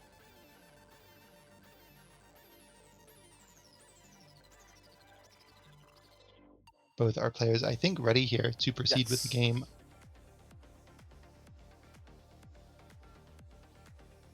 Now, we saw quite a lot of changes for Yoshimitsu in Season 2. Had some of his shall we say, oppressive neutral from Season 1 nerfed slightly, and some new stance transitions added, allowing us to see a little bit more of that classic sort of Yoshimitsu creativity and player expression that we all know and love from the character. Yes. I've been loving a lot of what we're seeing from Yoshi in Season 2, and I'm really interested to see what Kibo Mega puts out here tonight. One thing that I love about Yoshimitsu in particular is that every player I've played with Yoshimitsu plays Yoshimitsu differently. You look at someone Right. like Schizophrenic, who's also from Yeah, the UK, certainly. plays absolutely insane style Yoshimitsu, and then you have someone like Kibo Mega that plays a bit more, like I would say, refined, right? A bit more of a refined Yoshimitsu. Doesn't go for Yeah. things like flash that often, right? Has a perfectly spaced whiff punish down forward to there, carrying to the wall, and we're going to get some of that signature Yoshimitsu wall Okazemi. Yes. There's the flash coming. Zulu. Yep. Whoa! Yeah. You need to be Delaying wake up. yeah, you need to be careful about those cross-ups from Ling Xiaoyu. Those cross-up combos can really catch you off guard. Certainly. Oh, catches Ling in back turn, getting the full launch. Goes for back turn mix of their own. Yeah, and the Green Ranger skin from Kibo Mega, the classic. By the way, this is the one they always use in online events.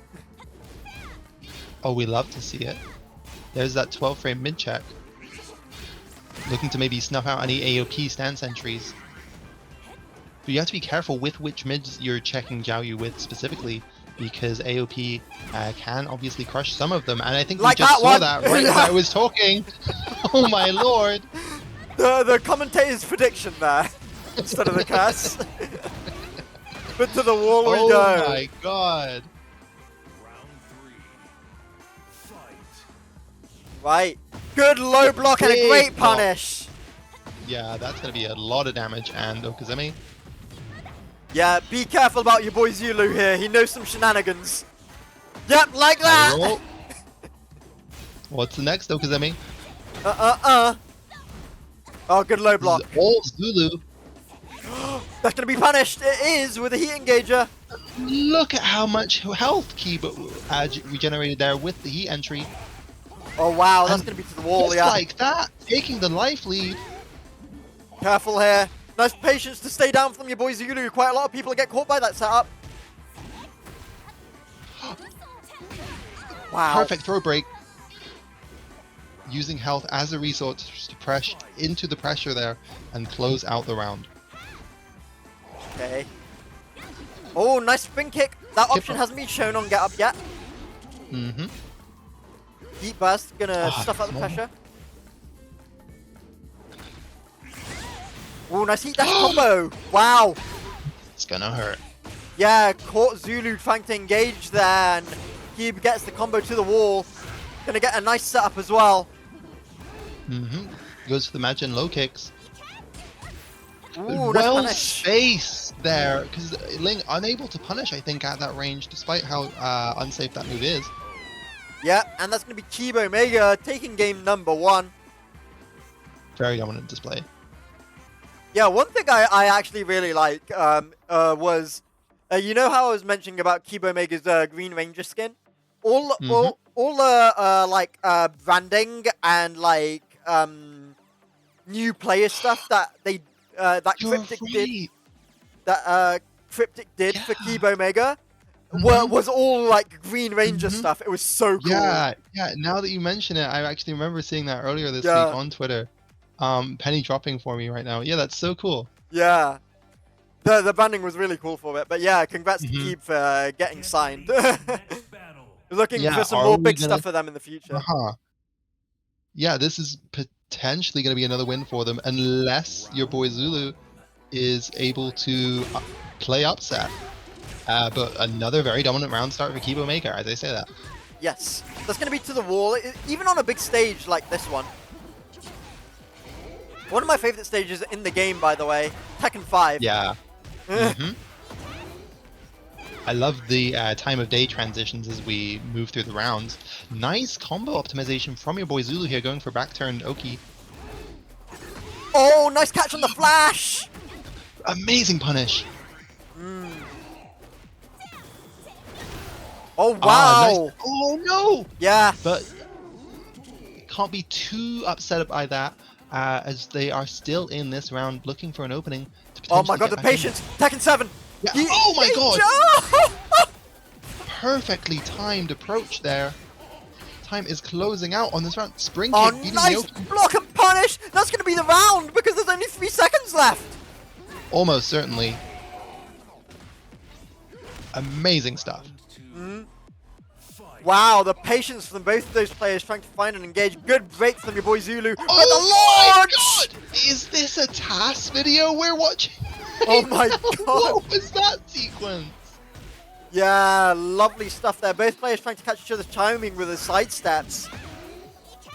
Okay. Oh wow, nice catch from Kibo Mega. Low check. Gonna stuff out the stance. The cancel, gonna allow your boy Zulu to get some pressure, but Kibo Mega allows to get back in. Small punish on the Majin low kicks. Ooh, nice. Counter hit. Heat dash. Catches AOP. Okay. Majin low kicks again. Plus flames into stance. Delayed. Oh no, wait a second. Needs to be careful here. Like I said, your boy Zulu likes that. Oh, no, Paris! My god, yeah, that's gonna kill minimum amount. But like I was saying, your boy almost Zulu certainly. loves to go into stance and neutral. I mentioned this before and just got caught for that this time around. 1 round away, Kiba Mega. Yeah, looking all Kibo Mega here as we move into the final round. No, Paris again! Oh, Oh, nice! amazing use of spin there. Yeah. Wait, this might be far. This could take to the wall. It is going to take to the wall. Clean wall Oh my splat goodness. too. The What's setup. for breakfast? Oh, Oh no my god! You don't have to do him like that. way! My heart Zulu. almost came out of my mouth there. Coming back. But not quite enough. Kibo Mega looking to add another tournament win to their portfolio here. Very well played with a no round in game number 2. Yeah, fantastic set. 2 very entertaining characters to see. I know some people might hate playing against Yoshi and Ling, but personally, as a spectator, I love watching them. Just so much creativity, so much sort of room for player expression. For sure. And remember what I said earlier about Kibo Mega playing a bit more like confined, right? Bit more small ball Tekken. There were only 3 flashes in those 2 sets. You'd see Yoshi's output like maybe 6 or 7 of those. But Kibo Mega just plays so tight, compact Tekken. It's beautiful to watch. Yeah, very true. Actually, great observation. I think we saw more flashes in combo routes than we did in neutral. Our next match will be Stack versus Mido Man. Once we get them in the lobby. Do you know what round that is by any chance? I can have a look on the bracket. Round 4. Yes, thank you. Winners round 4, that is. Brilliant. Thank you for letting me know that. But yes, we are absolutely burning through this bracket right now. And as always, thank you to Tekken Dojo EU. Please feel free to come and join the community to participate in the Iron Fist League or the Iron Fist Dojos, as you know. This is one of the biggest Tekken servers in Europe. Genuinely, I get about 50 matchmaking pings from this server every single day. It's one of the most active servers in EU Tekken. So if you want an active matchmaking server, a server that runs great tournaments, you know, a really friendly, welcoming community with, I think, over 1,000+ members now, go ahead and join Tekken Dojo EU. I don't think you'll regret that one. Yeah, certainly.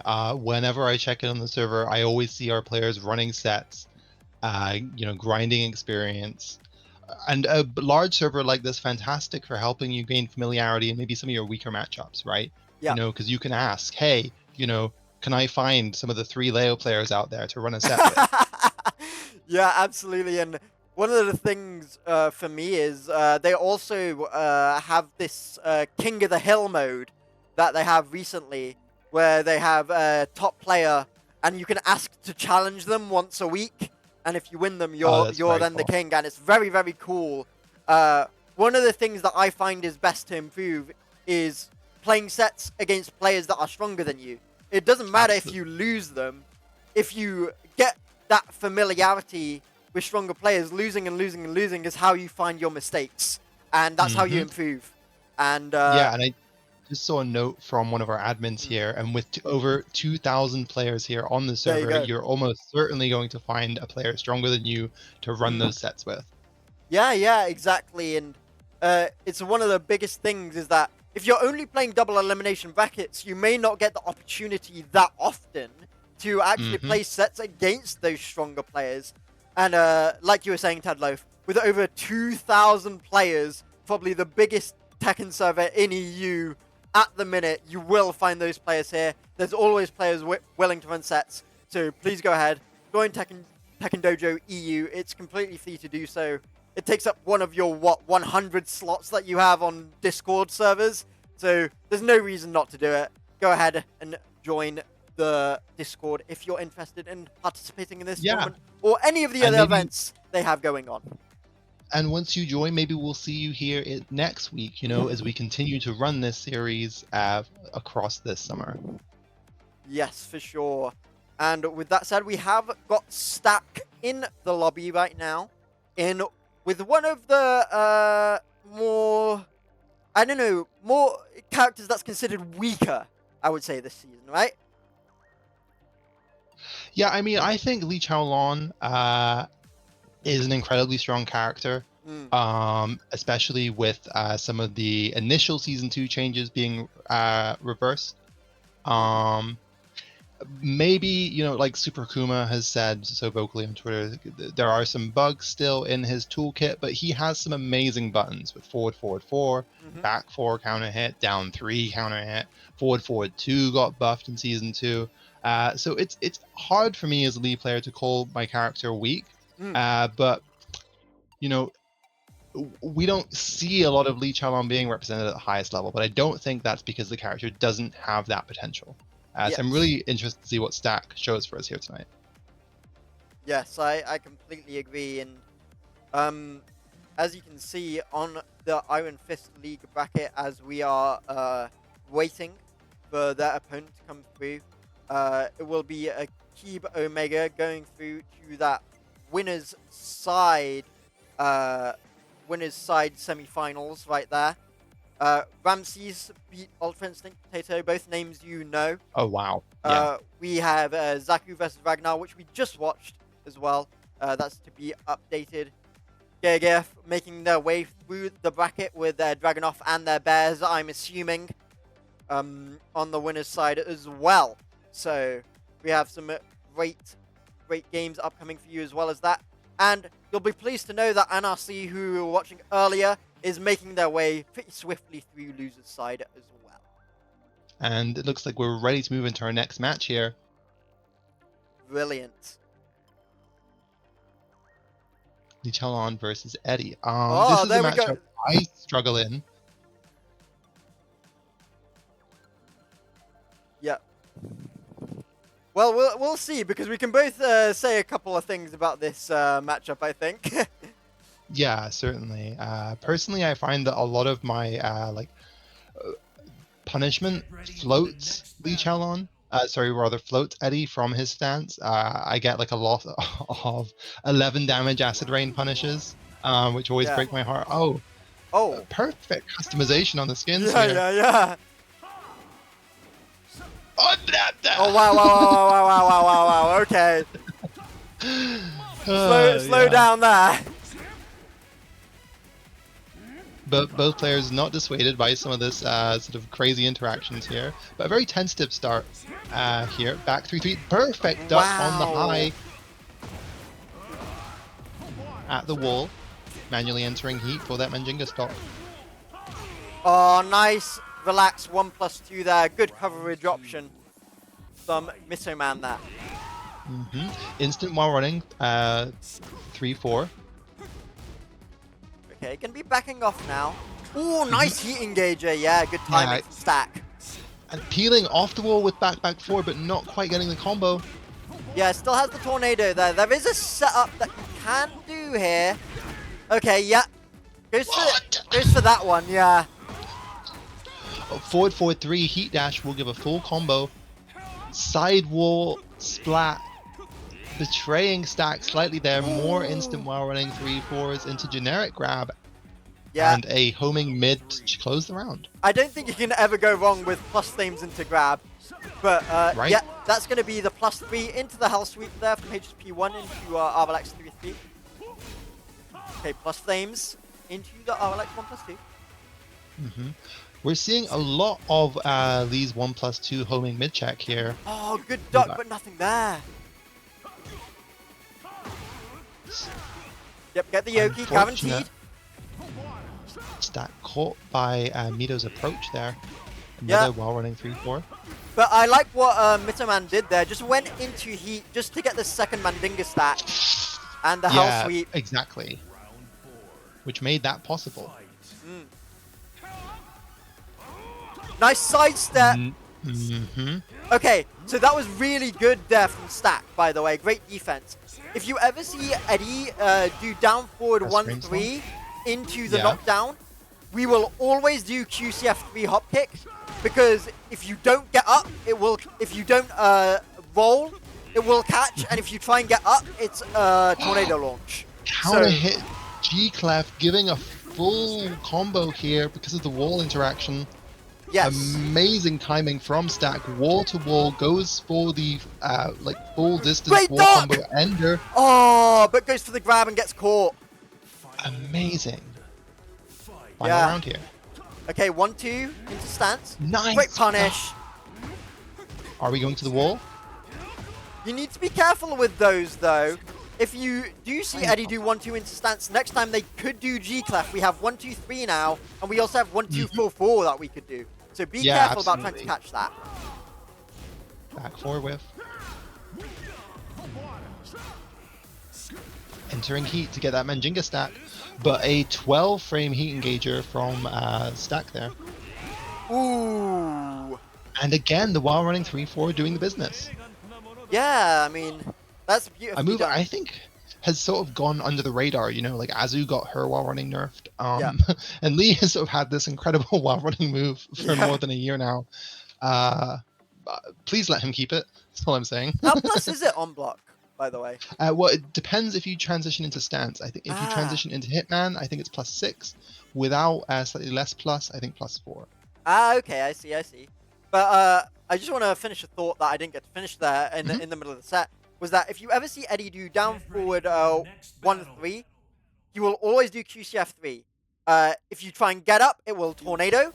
If you stay down, it's for the Yoki. You must side roll it every time. So a little bit of information for you, a little bit of Eddie defense there. Yeah, and we're moving to Coliseum here. Going to be a much less claustrophobic game, one of the larger stages in the game. But both players playing most of this as first round in one range, exchanging pokes. Yep, that's going to be true, Oki. That's plus flames there, plus flames again. Oh, the 4-4 heat engager. Yep, going to get the plus flames. That's new, because you can go for them full crouch from your heat engager, of course. Hell sweet. Oh, the slippy kicks. Oh my god, huge comeback potential here for Stack. Yeah, still has heat as well. Oh no, that's it. Panic back 3-3. Yeah, the while rising 1-3 gonna combo off and pick up the round there. Oh my god, the forward 3+4. Counter hit, heat engage. Yeah, and goes for the plus flames as well there straight afterwards. You see Stack responding with forward 2 in a lot of these interactions, looking to get plus frames of their own. But it'll be interesting to see if Mito starts ducking, because that is obviously a high. Yeah, could have gone into heat dash there, chose not to. Oh, yeah, goes for the heat smash. Gets a lot of damage there. Down forward 1 is going to pick up the round. Round 3. Fight. That would have been float combo as well. Yeah, right. Big counter hit trade. Okay. Stack resorting to a lot of down forward ones here, trying to lock Mito down. Yeah. Good backdashing away from Mito, man. Nice wallowizing for 3-3. Goes into the stance sidestep. Nice down for 2 to walk away and get the Yoki there. Plus flames. Plus flames again. Goes for the unbreakable grab. Heat burst to get the +1, but Stack finally finding their way out the pressure. There's that while running 3-4 again. Oh wow, 3-3, that's it, that's it, that's it! Oh my lord! Crazy side swap shenanigans. Yeah, no round there. Those can happen. Yeah, really tricky stuff. See, that's the thing that you see with Eddies. Like, I find that quite a bit of the time that people don't play against strong Eddie Gordos often, right? There's a lot of Eddie Gordos, but the way strong Eddie Gordos play is very different. And I find when people get the opportunity to play against strong Eddie Gordos, their timing is a bit off. Because stronger Eddie Gordos are a bit more patient and a bit more compact and tend to utilize stance side steps to fill up your mental stack a bit more to change their timing. And so if you get caught by that, that's when a good Eddie Gordo can be changed. A bad Eddie Gordo changes to a good Eddie Gordo. And you'll find yourself getting caught a lot more than you do against your regular Mashy Gordo, mate. I like these down forward 1 checks from Stack here though, trying to reduce the amount of options that Mito has on the table for them. Yeah. Nice sidestep.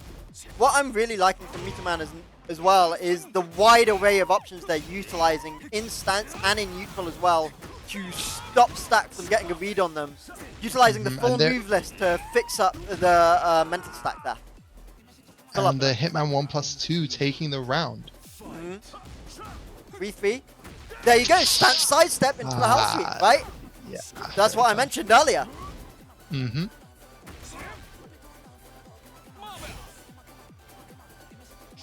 Stack using a lot of forward 2 as an approach tool. Very strong option.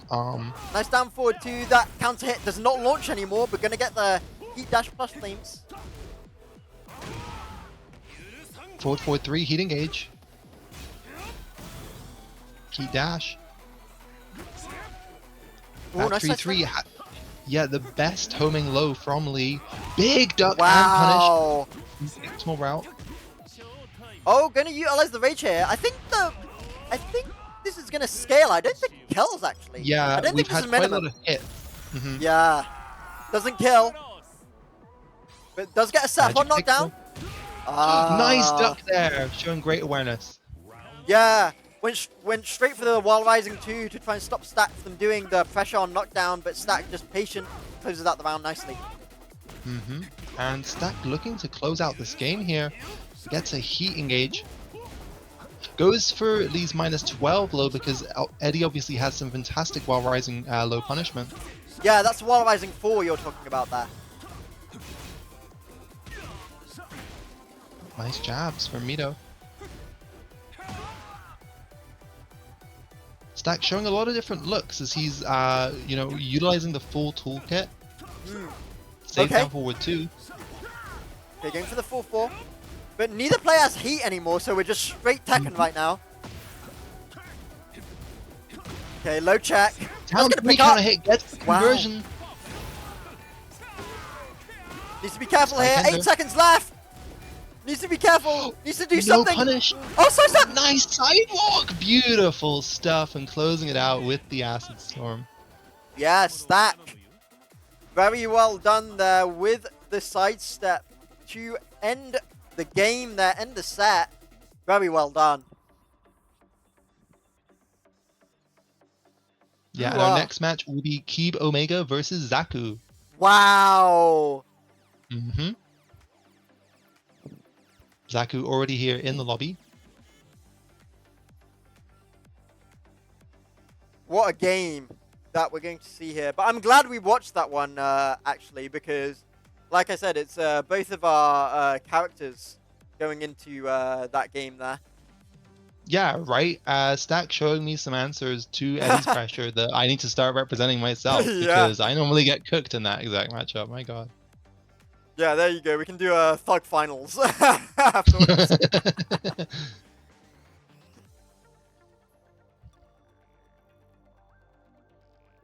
So this will be winner semis if I'm not incorrect, actually. Oh wow, we are burning through it. We are going through it pretty quickly. But yes, here is Kiba Mega coming in. And we will have Zaku as well. I'm pretty interested in this one, actually. Yoshimitsu versus Reina is not one I personally see often. How about yourself? I hear a lot of people saying that Yoshimitsu is potentially Reina's worst matchup. Wow, okay. Because Flash, which we saw Keeb not wanting to commit to a lot in their game on stream earlier, but Flash shuts down so many of her traditional pressure sequences. Reina really has to adapt the way that she approaches this matchup. I see. That is pretty interesting, actually. Mm-hmm. I mean, yeah, I suppose so. The 6 flame flash would go through some of the strings that, you know, you can do it in the middle of some of the strings that Reina uses to engage with, right? Yeah, and her forward 2 on block, very importantly. Yeah. You can let them know to go ahead if you Okie dokie, sure thing. if you're in game there. But yes, we are absolutely burning through this bracket. We are into our winners semis now, which is absolutely brilliant stuff. I cannot wait to see this, actually. Yeah, this is going to be a clinic. Be interesting to see what sort of counterplay Zaku has for Yoshi, because as a Reina player, I'm sure they're used to having a lot of their stuff snuffed by that flash. So I think we'll maybe start this match on sort of layer 2. Yeah, I mean, Zaku, we noticed in the earlier games, was cancelling quite a few of their strings to try and change their timing. So I'm assuming this will happen again this time around versus Kibo Mega.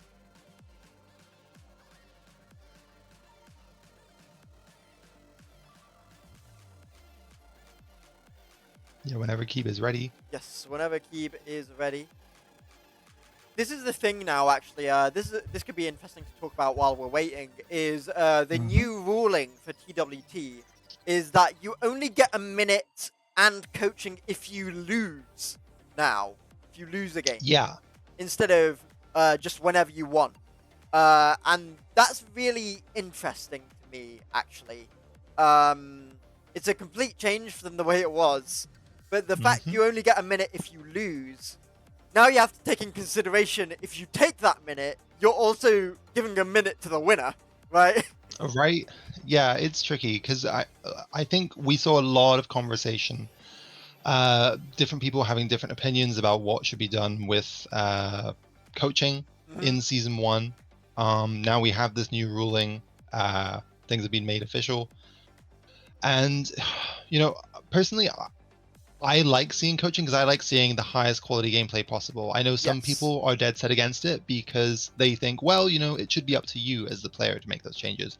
It's up to you as the player to develop those skills, to be observing those interactions while you were playing, rather than having someone necessarily doing that for you. I don't really have a hard feeling there, but one thing I do have to say is that people talk about all this in-person coaching new rules, but in tournament there aren't really any hard rules on what players are allowed to do with their phones. We see so many players sat there with their phones on the table, AirPods in. Could be in a call with someone, could be getting advice. So it's if we are going to be making these changes to rules to try and maintain some sort of matchup purity, then I think it's important that it's done in a way that really does protect integrity of the tournament. Yeah. If you ever see me doing it, by the way, I'm just changing the music. Yeah, I'm sure.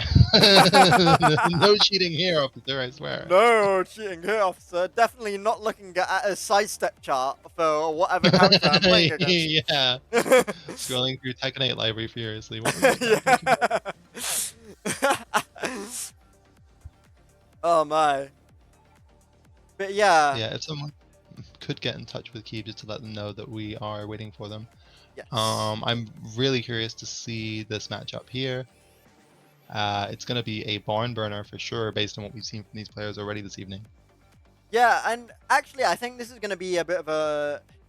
You know what? I've said quite a few games before will be scrappy, but this one will be more compact in the neutral situations, I find.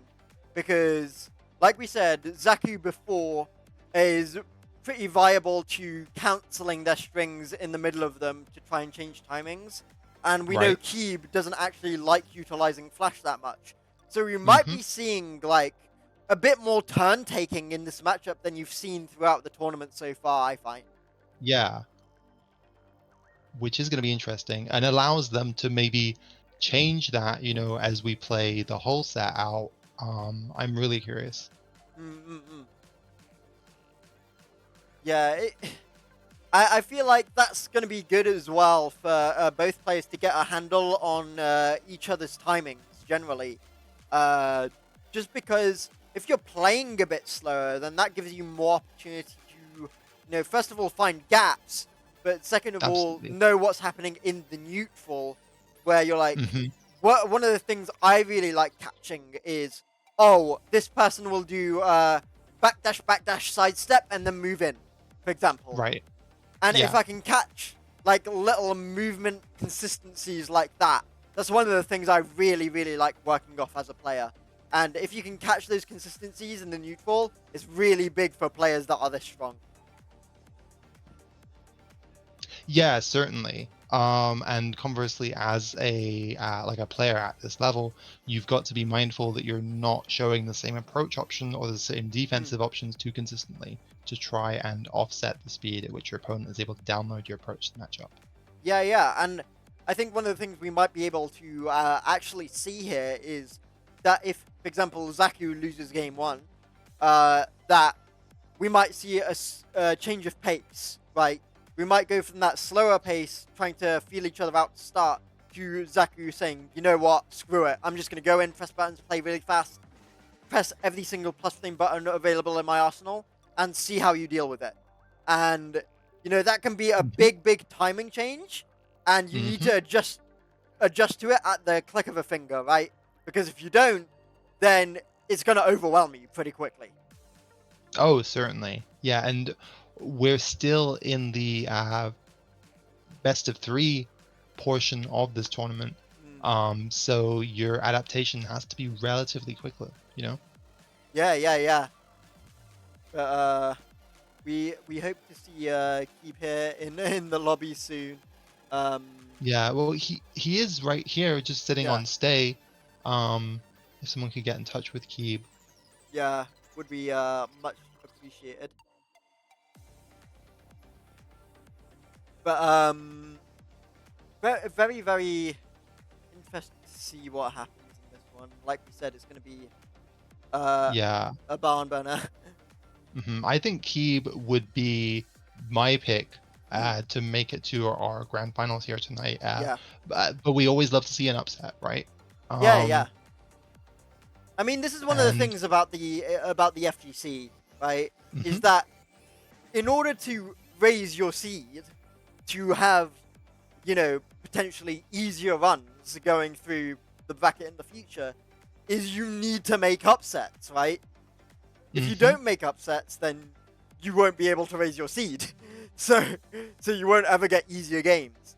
And so that's one of the things I love about the FGC, is that it really, really encourages you to put in so much work in the time you're not playing brackets in order to make those upsets, in order to make things easier for yourself in the future, right?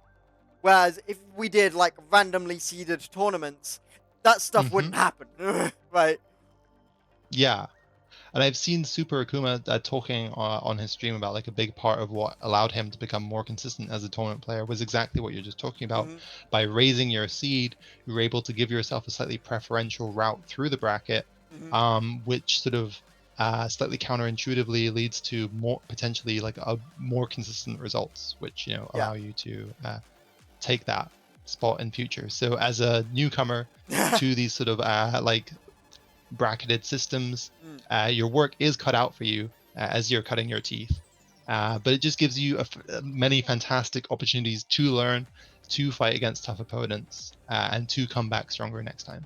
Yeah, and I think one of the things that evolves is the culture of the FGC as well.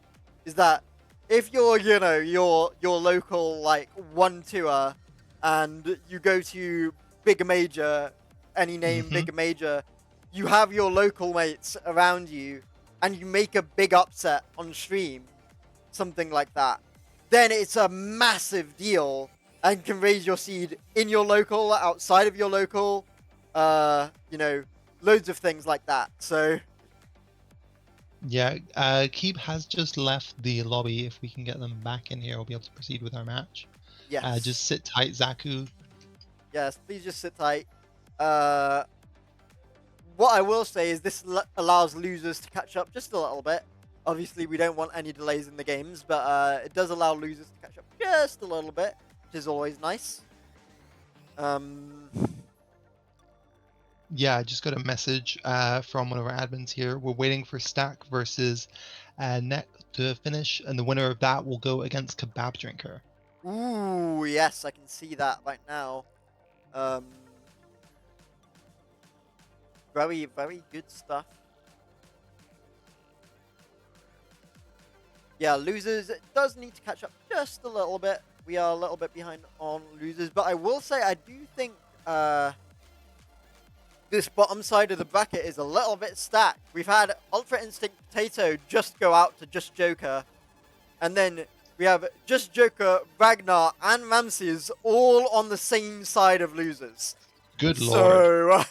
So there's going to be some people going out early. I'm saying that much. Yeah. Oh, wait. I think we've got Key back. Okay, and we're going to be going into this matchup now whenever Zaku is ready. Yes, brilliant. So here we go. We are still on best of 3. Remember, this is winners semis, not winners finals. So we will not be outputting our best of 5 just yet. Yeah, staying in the winner's side bracket is so fortuitous for that grand final scenario. Gives you that extra set to play against, your strongest opponent of the evening. Yes, absolutely. And, you keep it going. If you only have to win 1 set instead of 2 in a row, it's so big. You can just use those first 5 games to catch the opponent's timing if you want to. But we're back on the secluded training ground. 6 wall breaks here. Yeah, one of my favorite maps in the game. Round 1. Fight. This is arena stage, actually, so there you go, home field advantage. Yeah, counter hit War God Kick, starting things off very strong here for Zaku. And there's one of those walls gone already. Ooh-ah. Try and snuff the approach, and another counter hit. Huge conversion here for Zaku. Yeah, that's going to be Maybe the one more double interaction. wall. Doesn't immediately take their health sweep plus frames, maybe anticipating a flash from Yeah. Keeb there. But that was a 7 golden letters and a nice low block and punish from Zaku. Yeah, and we are going right back to another wall. What's the okie dokie? wow! A War God Kick. Okay, drops the combo a little bit, but still does get a little pickup off of the floor. Good break on Nice the for Azuna break. bot. Yeah. Keep out electrics. Ooh, the hatchet kick coming through. Spacing out cancel. from Zaku. Dash gets the plus flames. Nice flash! Well timed there, first flash of the set, and it lands. Yeah, that's the first flash of the stream for Kibo Omega, by the way. Not a single flash has hit yet for Kibo Omega in just random neutral. Fight. So he is 1 for 1. So Yeah, in this set, yeah. We didn't get any Nice. against Zulu, if you remember.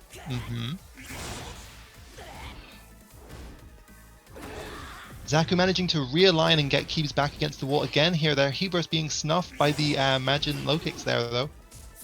Not dissuaded. Yes. Okay, the heat burst coming through, gets the plus flame. Just going to be a low check. That's going to be to the wall. Can't get anything off the wall splat, though. Nice punish. Heat dash combo. Incoming. Oh, that's going to be wall to wall. Wait a second. Beautiful routing. What's the okie dokie? Nice low Goes check. low. Locks it. Oh, the duck! What a mad hard Duck crouch! Nora door knocker. The Tim's coming through the big boot from Kibo Mega to pick up the first round and get one on the board.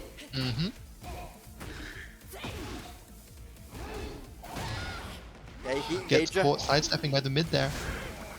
Yep, low check coming through. That's gonna Oh, be the wall gets the combo. wall splat. Oosh! Tricky situation for Zaku here. Let's see how they fight out. Wow. Holding back right now. He's able to sidestep away from the wall. Oh, to the wall. Great punish.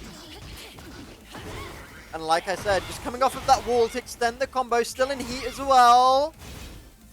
Delaying the timing. Hesitant about any flash. Was that 1-1-2 Oh, flash? punish that! Wow. Punish the flash there. To the wall we go. No heat anymore, but I don't think it's needed. Wow!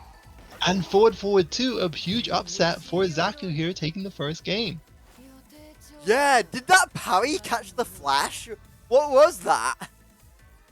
Yeah, we saw a counter hit right at the end there, but I didn't Yeah. actually catch what Keeb had put out. Yeah. I heard the sword sound. I know that. But You saw their light flashing before their eyes there. yeah. Zaku with a big win there over Kibo Mega. Especially This could in, be like one you- of those big upsets that you were talking about. Yeah, especially in, like you said, what is potentially considered quite a bad matchup for Reina. Round fight. But Keeb, very experienced player, will be making the adjustments as we go into game 2, representing more of those Majin low kicks. Oh, there's the flash. And 2 for 2 with the flashes. Okay, sidesteps away. Beautiful Oh, sidestep on the heat wow. burst. Oh, and the unblockable low. You hate to see it. I really do. I hate that move. Why does it launch? Why? Yeah, man. And low a check. nice quick low check to take the round. Okay. Okay, a little bit of turn taking going on right now. Low check. Both Little bit, players very respectful. yeah, a little bit of Tekken 7. Exchanging lows. Oh, no punish Nice on that. which tries to punish. Yeah, no punish on the flash either. Nice And that side. is our first flash miss that we've Ah, there we go. Finally launches that legend kick there. seen. And are we going to the wall here? Yes, of We course we certainly are. are. Okay. Imagine those Nice. again, and again catching with the mid. Not quite getting the splat this time though, but an unblockable to take the round. Also, that was great patience on knockdown from Kibo Mega, waiting for their opponent to commit to an option and then adjusting accordingly. Whoa! Okay. Oh, nice duck on the high string extension there. Okay. Nice combo. This is going to send to the wall blast, but can't get the splat. Yeah, Nice combo break. route slightly changing because of the float. Okay, the heat burst to go +1 and out the wall. Spins out to get out of the wall situation. Good job from Kibo Mega to not make the situation worse than it is. Good defensive play. In heat still. Huge damage from Zaku. Oh my Oh, lord! wow. Gets the wall splat. That's not going to be the blast, though. Yeah, no, not quite. But oh my gosh, you have to get up, Zaku. No! Oh no, got right too now, don't early! listen to me! No! Got up too early! Oh, wow. Oh no, you hate to see it. That is active for a lot longer than you think it is. Mhm. Please just wait until you see the animation end. You have a longer than you think you have to punish it. Yeah, it's very tricky stuff indeed. Yeah. But a fantastic match here so far. The thing that upsets me most about that was that Zaku was right. Zaku did stay down for a few seconds and then got up at the wrong time. Yeah. Man. Yeah, it's important that they don't let that affect them as we go into our last game here. Just put it out of your mind, you know, and play what's on the screen in front of you. Yeah, Elegant Palace, we've been seeing this stage a lot today. But we're going into our game number 3. Crouch jab completely sidestepped. Low check coming through. Imagine those again, blocking the mid this time. Ooh, nice counter hit. Going to get the flash combo to the wall. That And is now what's the wall unscaled. interaction? Yeah. Oh, Huge nice. damage. Side Nice. wall. Not quite ready though. Good break. Good break again. Good break. Is safe in heat. Nice punish. And really gonna regenerate a lot of health here. Yeah, loads of great Side life. wall. Nice adaptation for the side wall. Yeah, can get the second wall splat clean though, unfortunately. But didn't overextend. Oh, goes for a parry. Yeah. 10 seconds left. Zaku needs to do something. Good duck! Oh, nice duck. Needs to hell Hell sweep sweep. here. Yeah. Run up hell 3, sweep. 2, 1, parry! Oh my gosh. What an option select! And an electric pop off. Yeah, new Kibo Mega had to press a button because there was 1 second left, so went for the parry. What a great option from Zaku. Fantastic stuff. He takes the lead in this set. Enters heat. But good use of spin there to escape the pressure. Flash! And there's that flash snuffing the Sentai mix. Yeah, but didn't have any great health to heal. Still pretty low. Needs to be careful Oh my here. gosh. No way. Into rage. Still in heat. Down forward 2, no launches the crouch. Kibo Mega evens up the round count. Doesn't want to get sent to losers just yet. Back turn mix. Choosing not to press. Nice coverage with the homing move. And nice engaging. Very Nice. strong round start from Zaku here. Yep, half the health bar is gone and no grey health to boot for Kibo Mega either. I love that option. Swapping sides, putting Zaku's back against the wall. Yes, absolutely great choice. The heat smash. Now Zaku in a Now dangerous in the situation corner. up against the wall. Minus 14. Great break!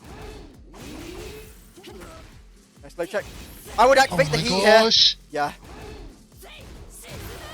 Oh my gosh. Both in rage. Be careful. 1 and the 12 frame mid. Okay. Fight. We might be going to double Luigi's here. Great punish! Huge carrot. Huge punish on the block low there to the wall. Keep him making a dangerous situation. Good Hex block on sweep the delayed, low and a hex great sweep. punish! Amazing block there.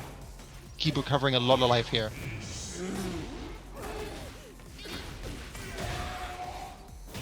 Heat smash! Movement. Oh, this could be it! What a change of momentum we're seeing Oh, right no now. punish on the whiff power crush!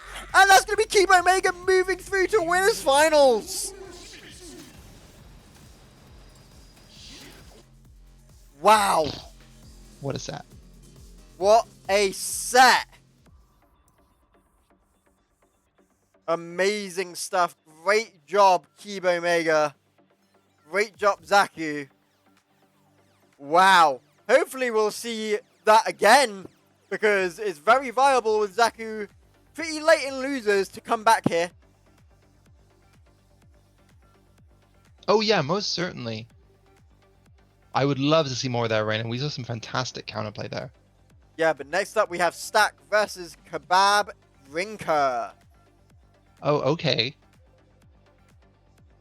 I actually saw Kebab Drinker in the pro circuit recently competing against Joker. I can't remember for the life of me what tournament they were competing at. Amazing to have them with us here tonight. Absolutely brilliant to have them here. And now we have the Lars. Interesting. I'm again going to be looking to Stack to show me the way in dealing with this matchup, because Lars is another one of my personal bracket demons. No, I agree as well. Lars is one of Eddie's worst matchup. I would argue his second worst matchup after Kazuya. Any Eddie mains can come talk to me about that. I would say Kazuya worst matchup, Lars second worst matchup. But Interested to see what happens here. Remember, it is mostly sidestep right against Lars. If you want to try sidestepping. Oh, I forgot this is a law matchup, actually. Yeah, they are buddies. Mm. And we're seeing a lot of the same options we saw earlier from Stack, the 1+2 homing mid and the instant while running. Beautiful conversion from the counter hit Magic Forwards, is able to convert out of that with Blazing Kick now because of the changed bufferable input. Yeah, and that's 40% damage on the board and potentially the round. But yeah, there it is. Nice punish, and that's the round for Stacks. Very dominant start. Low check. Nice catch on the duck from Kebab Drinker there. Yeah, and an interrupt on the forward too. Nice block, wrong punish on the Hitman 4 though. And first Acid Rain of the evening, we love to see it. Yeah, absolutely. That's going to be to the wall. Big damage with still Tornado on the horizon. Kebab Tech rolling out of the down forward 4, but gets a launch of their own wall right behind Stack. Oh wait, be Goes careful for that here. new Season 2 low. Plus Flames. Still has heat. Oh, nice punish there. Infinite kicks! Oh, wow! And the wall running 3-4 looped into itself will take the round. Good job from Stacks there. Good patience considering they were in a bit of a tough situation. Goes for an Acid Rain, doesn't quite get it, but does get the down 3 counter hit conversion. Yeah, to the wall we Nice go. wall flat. Going to be big damage here. About 40% of the health bar, I would say. And using down 3+4, which isn't actually guaranteed, but does give a better Oki scenario for Lee.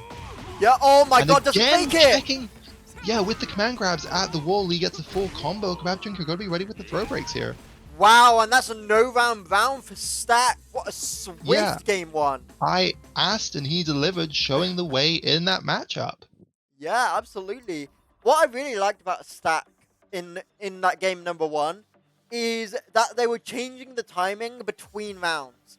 There was rounds where they played a lot more patient based on how much life they had, and then rounds where they just went in and chose to press the buttons. And I really, really like that, switching on the fly. Yeah. It can really confuse the opponent and really hurt their mental stack because they don't know when your timing is. It really disguises where your timing is.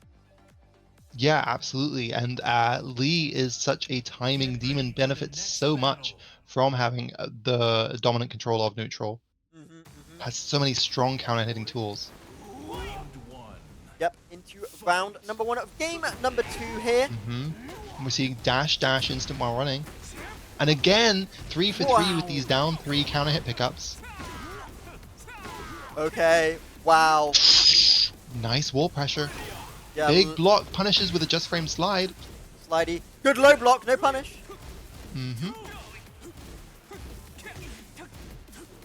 Okay. Oh wow, that's big. Perfect timing from Kebab Drinker. Yeah, gonna heal up the grey health as well. Very much needed. And still has the heat to activate. Does it? And look at this signature Lars wall carry. Yep. I would activate the heat smash here. Does so. Gets the plus flames. Here's the mix up. Yeah. Single down 4 from Stack, but unable to really get their turn back. And Kebab Drinker taking the round. Oh, yeah. Big low committal option from Stack there.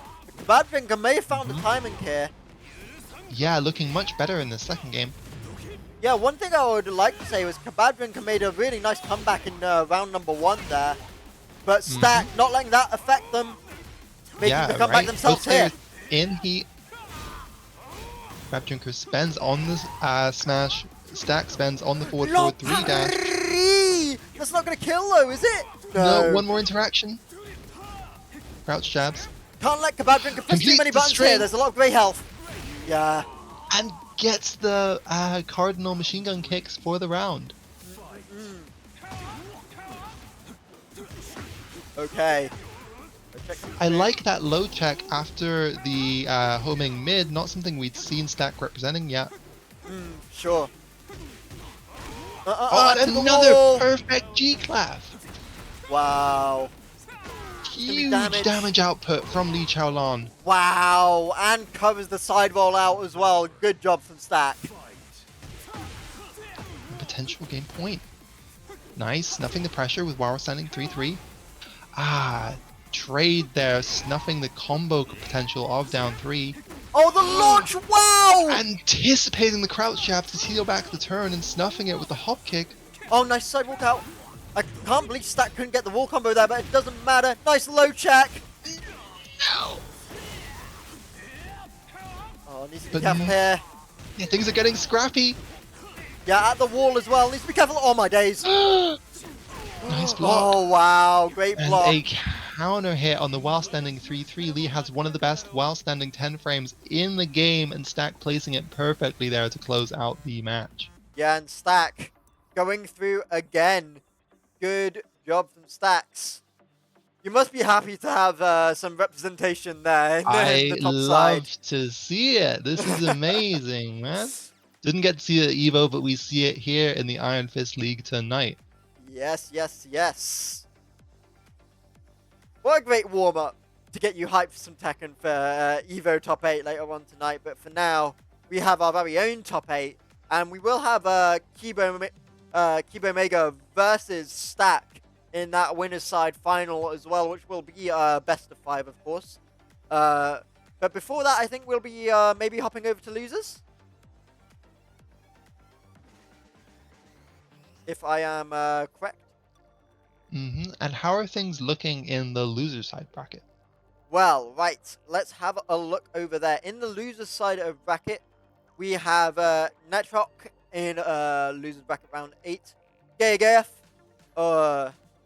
one of the UK hometown heroes here. Ramses, Very familiar.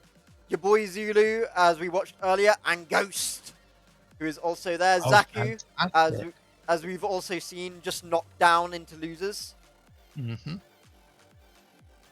Our TO's getting in touch to say, no, we're actually going to play the winners final first. Wow! Okay, they're going to have a long time to wait then before that grand final.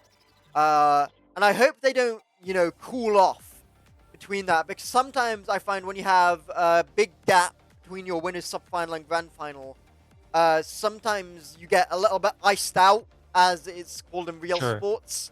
Yeah. You get a little bit cold and you're not feeling it anymore after, playing pretty swiftly through bracket. You get into that flow state of things, right? And then you lose it if you don't play for a little bit. So that's what can happen between winners finals and grand finals. Is when grand finals have to wait a little bit.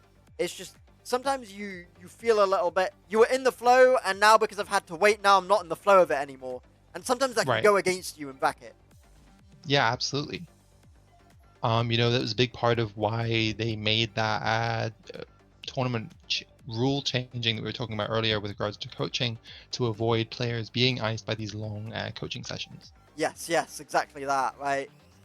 But yeah, I'm very interested to see this big winners finals here, which will be our first best of 5. And Ted, I have to ask you, what do you find the biggest differences for you personally between those best of 3 sets and those best of 5 sets? I always ask the other commentator this. Yeah, I certainly feel more comfortable entering a best of 5. If I lose that first game, the back doesn't feel against your wall quite as quickly. You know that you have a little bit more room to play with. You can maybe try out a pocket character if that's something you were considering, without feeling like you're making a huge commitment because of the amount of games that you have to play. It's certainly my preference where possible. Yeah. I will say about that is that if you were talking about pocket captures and best of 5s, is that the game 1 winner still always has priority on that, right? So you need to remember how important game 1 is to winning that entire set. Yeah, because we saw that earlier this evening with that when we were in best of 3s, with the Eddie versus Reina, then Eddie versus Nina, then Nina versus Farang. Yes, absolutely. I do seem to find that sometimes when you do go into those best of 5 sets, you do have some more time to catch your opponent's timing, yes. but what I like to do is keep some things hidden up my sleeve for later. It's like when you have the mental stack and you're trying to condition your opponent by doing, the same thing over and over and over and being like, okay, I'm going to change it now. Instead of doing that, there are some things that I'll do in only game 4 or only game 5. Yeah. Just to show that, hey, this is my move pool from games 1 to 3. This is the moves that you think I'm going to be using. And then games 4 and 5, I can switch and add stuff to my move pool that they're not expecting yet. It's just a different form of conditioning to the normal conditioning you'd usually do.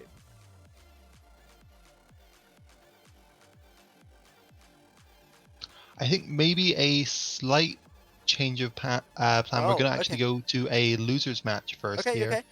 Just getting in touch with our TOs.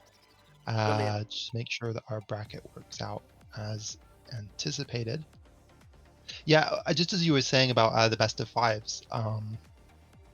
I know that personally, in the rare situation that I find myself getting the upper hand in a best of 5, and I start to see the adaptations from the opponent working out in their favor, there can sometimes be a sinking feeling where you're like, oh no, what do I need to change to get that advantage back in my favor here? But, again, I do think overall, best of 5 is my preference. We actually did a league that was all best of 5s after seeing the incredible Chanel versus Yagami set at EWC last year. That was obviously, first to 5, and the difference that can make. Okay, we have Keep and Stack readying up here. Okay, brilliant. Are we going ahead with our winners side? I think we should be. I don't think there's no reason yes. not to. Yeah, Tio says yes. Let's go into this game. Brilliant. There we go. So Keep Omega winners finals versus Stack. Right now, our first best of 5 set of the night. We're starting off on Fallen Destiny. And there is the return of the Green Ranger. And starting off with a big counter hit. Yeah, this is looking all Keeb right now in the early openings of this round. At the wall, which is exactly where he wants to be. Yes. You need to be very careful against Yoshimitsu in these situations, just like that, because you can whiff. Yeah, Lee's down forward to a button that is very good to just put. It happened again! It happened again! It happened again! Stay calm, Lee. We are moving into our second round here. A big counter hit down forward 2, and we're going right back to that same spot in the map. Hopefully we're not going to see a repeat of that last round. But a side swap from Stack here, 2-2 no punish. But a perfectly whiff punish with the down forward 2 from Keeb there. Yes, that's going to be to the wall. And now that's going to be a combo off. That's going to be the round. Wow. We are going through this first game at lightning speed. Oh wow, big whiffs from both players there. Nobody capitalizes. Yeah, Keep uncharacteristically maybe starting to feel himself a little bit too much there. Looking for a big read. Yeah. Ooh, the flash! Gonna come out, but can't get the combo off of it though. Another out of range. Perfect whiff punish there. No! Oh, wow! Oh my god, there's so many interactions happening so quickly. Yes. Okay, that's to the wall. Spring kick gets punished! Oh, wow. Perfect punish from the spring kick. Wow, that was a good punish on the flash as well from Stack. Really good stuff. Yeah, the Cardinal Triple Fang, which does wall splat, with just slightly out of range. As I said, it gets another wall splat. They do the wall. Good timing from Stack there. Keep Omega needs to spin out the wall, but gets caught. Yeah, it looked like Keeb spun instantly to escape the pressure situation there. Stack almost anticipated that though, and realigned. The slide at close range as well is so difficult to react to. Good job from Stack, evening it up to 2 apiece. After that swift start from Keeb Omega, Stack has now maybe found something here.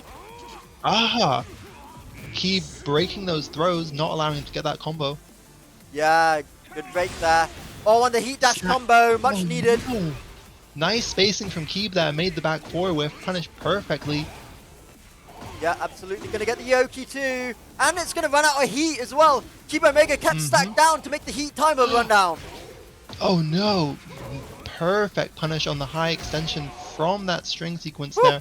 Lee Chaolan does only have highs available to him after the while standing one, so great character awareness there from Kibo Mega. Yes. Kibo Mega picking the first one in this best of 5, not allowing Stack to get that reverse no round round. But I'm very glad Stack managed to make at least a slight comeback there. That means we're in for a good set. Yeah, very good for the morale moving further into the set. And shows you that you know, you don't need to panic too much, you know, if you didn't get that point, because you already are representing some of the right answers. We're moving to Gemaji Temple. Wow. Just arena, but again here. Basically, I do think aesthetically one of the most beautiful stages in the game. Counter hit down forward too. Wow. It's gonna go to the wall actually. Yeah, well, most certainly.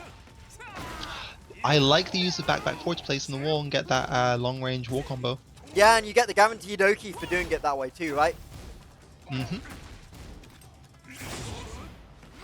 Heat engage. That was good as well because it healed up all of the grey health that was done from the combo. A nice sequence from Keeb here, showing new looks. We hadn't seen any of this sort of flea pressure all evening here. Yeah. That's gonna be it, yeah. Game number 2 starting very similar to game number 1 here with Kibo Mega with a confident round and a flash. Yeah, like you said, an amazing hit rate on these flashes. Oh, good dark and a good punish. Yeah, getting the full conversion. Are we going to go to wall? Yeah, I We would say certainly are. Lee, one of the characters with a better float combo in the game. There's a lot of characters that don't get that much off a float. Yeah, Lee can almost always get to a wall on most stages, so is able to benefit a lot from floats.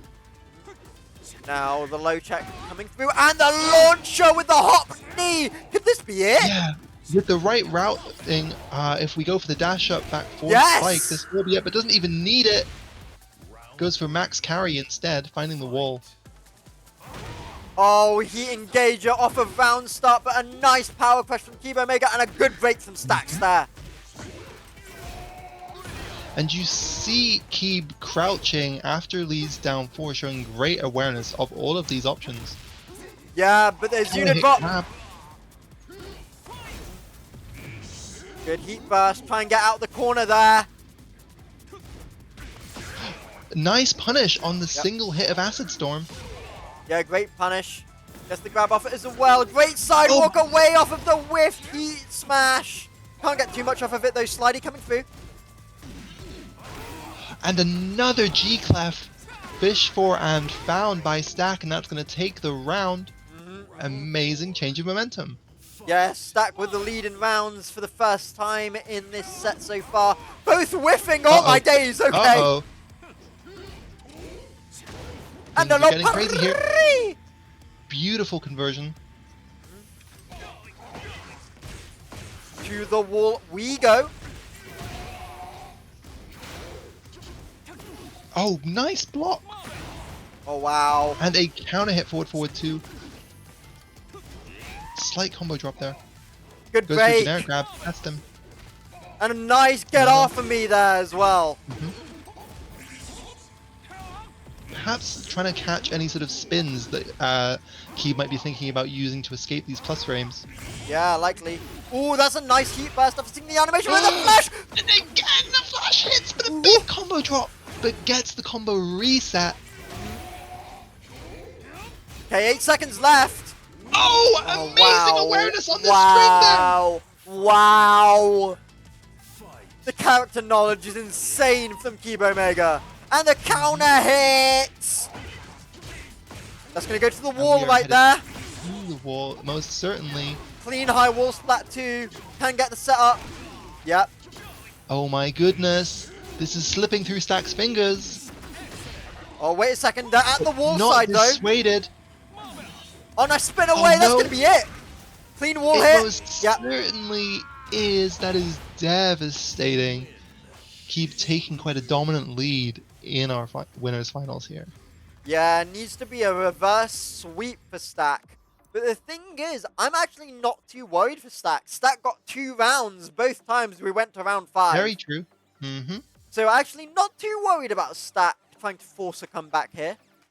Yeah, if he's able to take some of these options off the table, play with Ready for the next an awareness of the sort of counterplay that we've seen from Keeb, not completing Mercury Driver, using less of the down 4 completions, because Keeb has been punishing very optimally in a lot of these scenarios. Yes, Stack now. Nice Acid Rain. Yes, nice Acid Rain. Now needs to get 3 in a row to win this winners finals and get that winners side advantage in grand finals. But Keeb fighting their way to the wall here. And we've seen it time and time again this evening now. Keeb carrying his opponent to the wall, threatening with some very scary Oki. Stack finds an answer though, ducking on the door knocker. Okay. Big the walls there. Oh wow, what a big wall splat. What an amazing punish on the manual heat entry. Have to agree there. Low check gonna come through, and that's gonna be the combo to the wall. You need to remember horizontally this stage is actually like quite small off of round start. Yeah, most certainly. Oh, the And a Azuna counter drop. hit grab. Yeah. Plus Thames. He gonna stop the advancement. Try to get out the wall of spin. Gonna keep the wall pressure. And that's gonna be the round. My word. Oh, it's not! No, Wow. not quite. One more interaction. Stack looking for something, but unable to find it. Down forward 1. Oh, nice launch. Good job from Stack there. Little mini combo coming through here. And again, we're seeing great wall pressure. Oh It's no, Azuna drop another counter hit. again. Azuna drop. Okay. And loads of grey health for Keeb as well. I wouldn't be surprised if they went for Yeah. a flash here. Oh, Stack is not breaking these Azuna drops. This is really bad. Okay. Keep gonna potentially spend the heat. There it is. Yep. Okay. Stack. Punish Just on the trying hop to knee and the punish on the something. whiff. Wow. Yeah, we're seeing a hesitancy from Stack, looking for an opening from Keep, but just not quite able to find anything here. Okay. Keeb 1 round away from taking this as a 3-0 here. And this is looking very dominant. What's the wall mix? Catches Stack ducking. Imagine Lowe's doesn't get the wall splat. Not quite getting the down 3 counter hit. That's his first drop off the evening. The manual heat activation there. Stack playing with his back against the wall right now. Oh my god. This is very dangerous. Still has heat though. Still opportunity there. Stack looking for a way to enter heat, maybe regain some health. Yeah. Oh, but the power crush is such a good Ah. option because it covers the heat activation as well. And Keeb Omega with a 3-0 and a clean sweep into winner's side of grand finals. Yeah. Like so many always say, use your health as a resource. Keep did exactly that there to close out that very dominant performance. Wow, wow, wow. Yeah. I think that match was a lot closer than the score necessarily maybe reflects, though. Yes. That's what we call a close 3-0 in the industry. And then no Right. one believes you. Absolutely. Yeah, I'm sure. But there's footage of this one, so so people know. People know it was actually a close 3-0. Genuinely, guys. And next up, we will have Ramses versus Ghost. No. Oh wow, really? What a game this is gonna be. I think this game has actually happened before in Salty EU. People in people in the chat, please correct me if I'm wrong, but I'm pretty sure this set has happened in Salty EU at some point. And can you remember who this matchup would normally favor in the past when they faced each other? Ramses in the lobby now. It was for Ghostino. months ago. Sure, and Ghostino has joined us. But all I remember, it was an absolute banger of a set. I do remember that. Both players readying up, and we're going into our game here. First, Claudio we're seeing on the stream of the evening, presuming that Ramses sticks with the main. And this is losers round 9, if I'm not mistaken here. Mm-hmm. Wow, big bracket to get to a losers round 9. That just goes to show you how stacked these brackets are. You know, Yeah. if this exactly. is a losers round 9, you know. Right. Yeah, we've seen an incredible level of competition here in our first week. Amazing turnout. Makes me very happy to see, and I hope we continue to see it in the weeks to come. Yeah, we But we're almost heading back into the arena here. Yeah, we almost hit the 100-player mark this week, so please come join us next time for try and let us reach that 100-player mark. It was bloody awesome to see that many players show up. A great hop kick! Wow! A psychic hop kick. To the wall we go! Activate the Starburst! Oh, And nice. No you know, combo! Wow! Oh my gosh. The wall is not somewhere you want to be fighting against Claudio.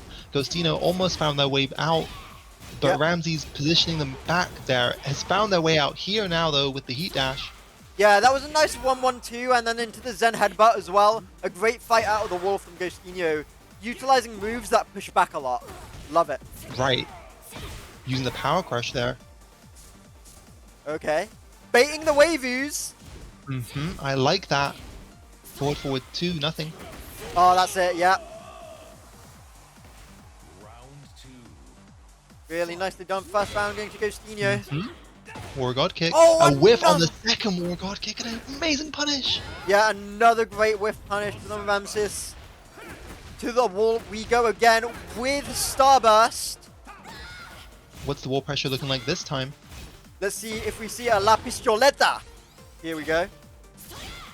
Back in neutral here. Oh, what a launch! Wow! Immediately headed straight back to the wall.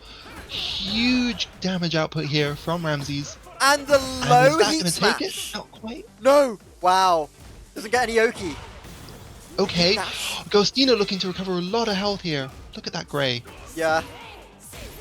Needs to be careful here. Still has Starburst. Ramses looking for one small interaction to close it out. Oh, spring kick! And finds it. Yeah, one of the things you need to remember in this matchup is that Claudio has the low heat smash. It's that hell sweep heat smash. It's one of the knowledge checks you have to know going into it. Yeah, a lot of Claudio players saying Claudio has no lows. The devs maybe heard them and gave him an incredibly powerful one in this game and can't be parried. You have to make the hard read and block it. Nice use of throw to swap sides there. Yep. Then movement to the wall. Ooh, nice. While running to Claudio the entering engager. heat here. He dashed to get the plus flames, and yeah, that's going to be a punish with a good patience. No! Combo ender, though!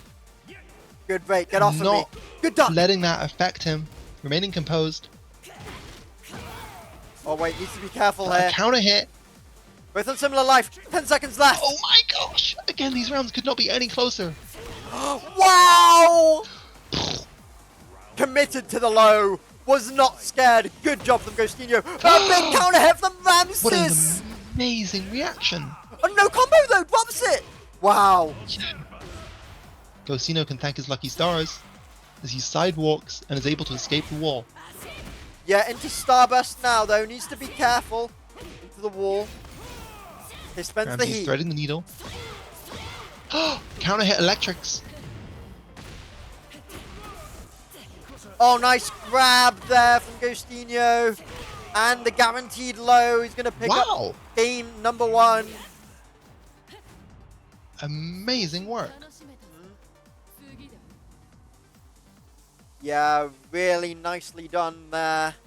Ramses was really It's good. Interesting. Yeah, Ramses had a lot of momentum at the beginning of our rounds, had a lot of round opening, launching interactions, be it with counter hits or whiff punishes, yeah, would carry to the wall, but then, Ghostino would just like smoke through Ramses' fingers, somehow work their way out of there, was able to remain composed and find what they needed to take those rounds back.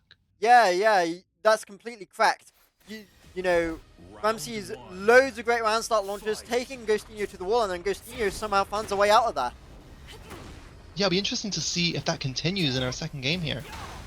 No Yeah. punish on the down forward too. Bit more patient turn taking Tekken now. Don't want it to be as scrappy as game 1. But there's the launch again from Ramses. Another psychic hop kick. Yep. Okay. Gets the Starburst. And you see Ramsey's specialty with Claudio there, because that was probably absolute tip range on the hop kick. Perfect spacing. Yeah, but like we said again, Ghostinho finds a way out of the wall situation somehow. Right? And another counter hit here. Okay. To the wall Working we go. right back. Uh-huh. Nice. Get the Starburst. Pistoletta! Hex sweep. Okay, 5 seconds left. I like this pressure from Ghostinho. Oh, wait! Oh my god! What a steal! I'm lost for words. Literally last second. That means we're going to a floor blast. Oh, nice sidewalk. Nice low block and punish there. Good block. No punish on that one. Nice block on the side step. Oh, this is huge. Yeah, this is massive. Can get Starburst back here with heat. There it is. Gets it. Shoulder blast. Okay. Yeah, the electric Again, break no. grab. Switch Hit sides. throw break. Yeah. It was the correct option anyway, even to just switch sides and stop the pressure. Really good from Ramses there. Great defense. No punish on the first hit, the power crush. And Oh, another again, psycho hop kick from Ramses. we are 3 for 3. Counter hit electrics. Again, Ghostinho able to fight back from the wall. To the wall we And we go. are going wall to wall here. Yep. And a heat I like the engage to delay. boot. This is going to be a big wall combo. Nice low check. Just to fight their way out. Heat dash. Gets the plus flames. Nice punish on the And hop there's the kick. first hop kick that's not connected. Ghostinho punishes correctly to take the round. You have to show you can punish them correctly, or else Ramses will begin throwing them out like no one else. Right. And again, getting a slight whiff punish there. Yeah. Nice power crash there. Keeps Ramses at the wall. Ooh, low checks. Wow! What a catch from Ghostinho in the aerial float. Plus flames. Amazing pressure sequence here. Yeah, good duck. Oh my gosh. Wow. Oh, can't get the full combo though. Good punish from Ghostinho on the low block with the hop knee. Oh, just out of range there. Okay, still has Starburst. Spends Both it. players very hesitant to overcommit. But right as I say that, Ghostinho finds Ramses pressing and closes out the round. Yeah, that's going to be a 2-0. Yeah. In what feels to me like an upset. But, you know, looking at that Reina gameplay, you could see they managed that matchup perfectly. Yeah, it feels like an upset because Ramses felt so ahead early on in pretty much every round that was played. But Yeah. Ghostinho, just with, you know, really good character knowledge there, I think. And bringing it through and moving on, and losers keeping their bracket run alive. Yeah, that was fantastic. Let me see what our next game will be here. Well, Ramses will be going on to play against Zaku in Oh, wow. losers round 10. Double digits there. Mm-hmm. Sorry, is that Ghostinho going forward? Yes, yes, yes. Yeah, perfect.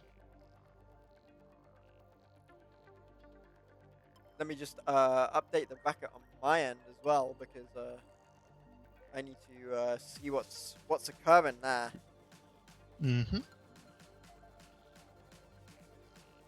But yeah, we have a new man Gergiev happening at the minute, and Kebab Drinker is one round in front of that. I think we could potentially get both of these on stream if needed. Mm-hmm.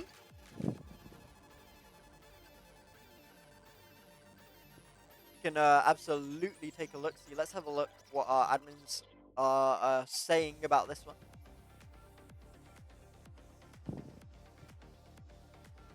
But yeah, what a brilliant tournament we've had so far. The quality of gameplay is just absolutely top tier. Yeah, I've been thoroughly impressed by week 1 of our IFL year. Actual stompers, admins getting in touch to say that our next match is going to be Zaku versus Ghostino in the Reina Mirror. Woo-hoo-hoo! Don't do it to So we've watched both of these players back at runs throughout today in week 1. Uh-huh. What do you think is going to happen in this? It's very hard to say. I've been a big fan of Ghostino's gameplay that we've seen in the matchup that they just played against Ramses, and I was also a big fan of what Zaku showed in the match against Ragnar earlier. I really couldn't say who I think has the upper hand going into this. I know that when I'm in a mirror match, you know, with like Lee Chaolan, sometimes I get in my own head about like flexing, you know, the execution, going for some of the crazy stuff. And I think Reina players maybe share that same mindset. It's important that you stay focused on winning the game in front of you and not showing your character mastery. It's a matter of styles, isn't it? One of my most proud stats ever, and you can look this up on Tekken or any like stats site for Tekken that you preferably use. On my account, I have an 85% win rate in the Eddie Mirror. It's one of my most proud stats. I'm like 20-3, something like that, in the Eddie Mirror. It's genuinely one of my most proud stats I hold. Yeah, I know a lot of people hate running the mirrors, but like personally, I like running the mirrors when I win. I guess is the reality of the situation. When I lose, I'm like, man, you know, what is this bullshit character? Yeah, the thing is, you gotta have an ego about it, right? It's like you're playing my character, you know. Right? Yeah. You have to have a little bit of an ego about it. If you don't have an ego about it, I don't think like I don't think you play as well if you don't have an ego in that matchup. You gotta be like, I'm better than you, you know.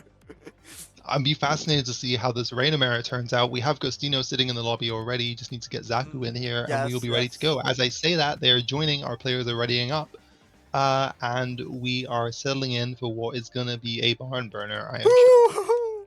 Losers round 10. I cannot believe it. I am so excited.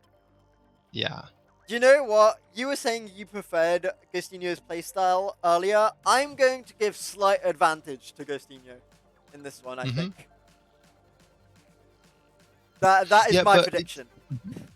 I mean, Zaku's just had an opportunity, if they were watching, to see and observe some of Ghostino's like playstyle choices. It'll be interesting to see what sort of counterplay we see. Both players were like using a lot of movement before their buttons to realign with any potential like counterplay movement from their opponents. Reina is obviously a Mishima looking to realign that hell sweep using forward 2 as his approach. We're seeing a lot of single move interactions in our round start, very dominant from Zaku here. Yeah, I would... Nice punish. You know, there are some players that intentionally switch in the mirror just to avoid it. I find that, you know, that isn't as fun. Yeah, right. But Zaku almost taking this first round does so, as I say that, very clean stuff. I'm sure Ghostino won't be dissuaded using these early rounds to look for tendencies. Yeah, nice electric there from Zaku. That's going to be to the wall.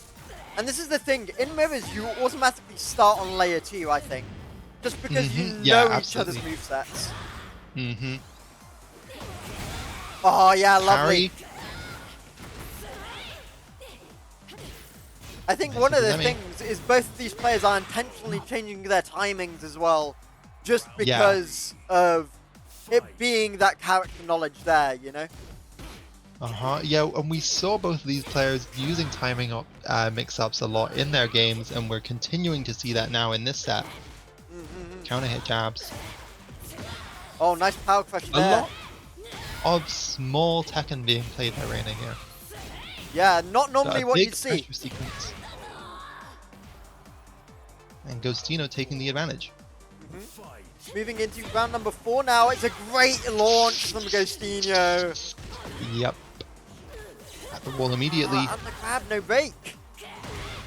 Oh, nice tracking move as well to stop Zaku from getting out of the wall pressure. Love that. Nice timing on the jabs there, landing another counter hit. Another counter hit from Zaku this Did time. you see that mini sidestep into the flash punch combo? That was beautiful and catches Yeah. the power One more crush. interaction. Goes low. Zaku was ducking there, but perhaps only partially believing. Unducked and got caught by the mid. Yeah, and Ghostino taking game number 1. Zaku only taking the first round of that game there, so Ghostino with 3 rounds in a row there. That's a good spur of momentum going into game number 2. Yeah, definitely. It's hard not to feel dissuaded in a situation like that. But as we take this short break in between games, you know, it's important that you just dust off, put that out of your mind, and focus on the game in front of you. Yes, absolutely. And I think you were saying earlier, Zaku had the opportunity to watch Ghostino's games. Oh, it's going to be a character switch. There you go to the lead. Yeah. And I think Reina is actually a great matchup for Lee, so I can see why they would have made that switch here. Wow. But you need to remember, if Zaku does win this, they're character locked to Lee for both games. Nice sidewalk. And we're seeing shades of Zaku's gameplay in their Lee Chaolan here, you know, just chained together nice sequences of pokes. As I say, that big whiff punish electric from Ghostino. Yeah, by the way, we went random twice and end up arena twice in a row. That's crazy. Right? Oh, not quite sidewalking the heat burst there. To the wall we go. Big heat punish. Okay, okay. Round 1, Ghostino. Nice heat engager from Zaku there. Gonna send to the wall. Nice heat burst to stop the pressure there. Sidewalk around is beautiful. That string guaranteed in back turn.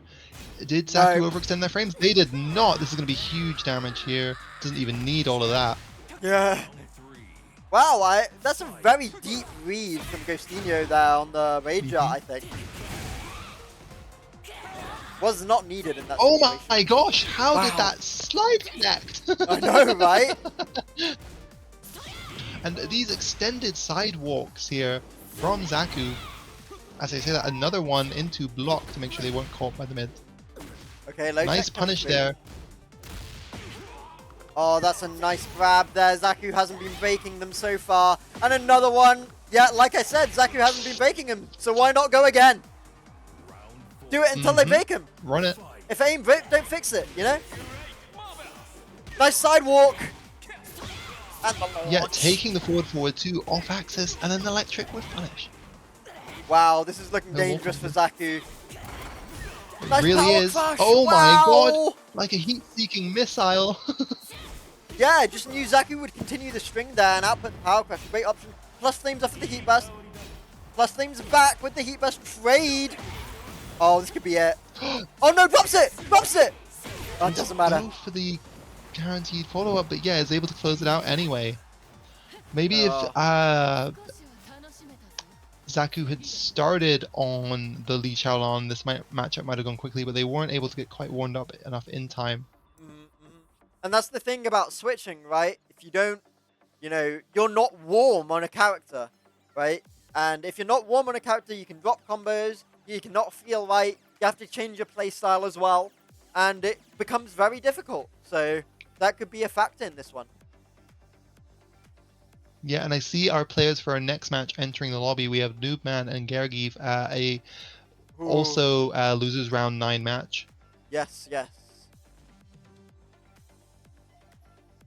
And we will expect Ger to do Bears or Dragunov, normally. Yeah, almost certainly.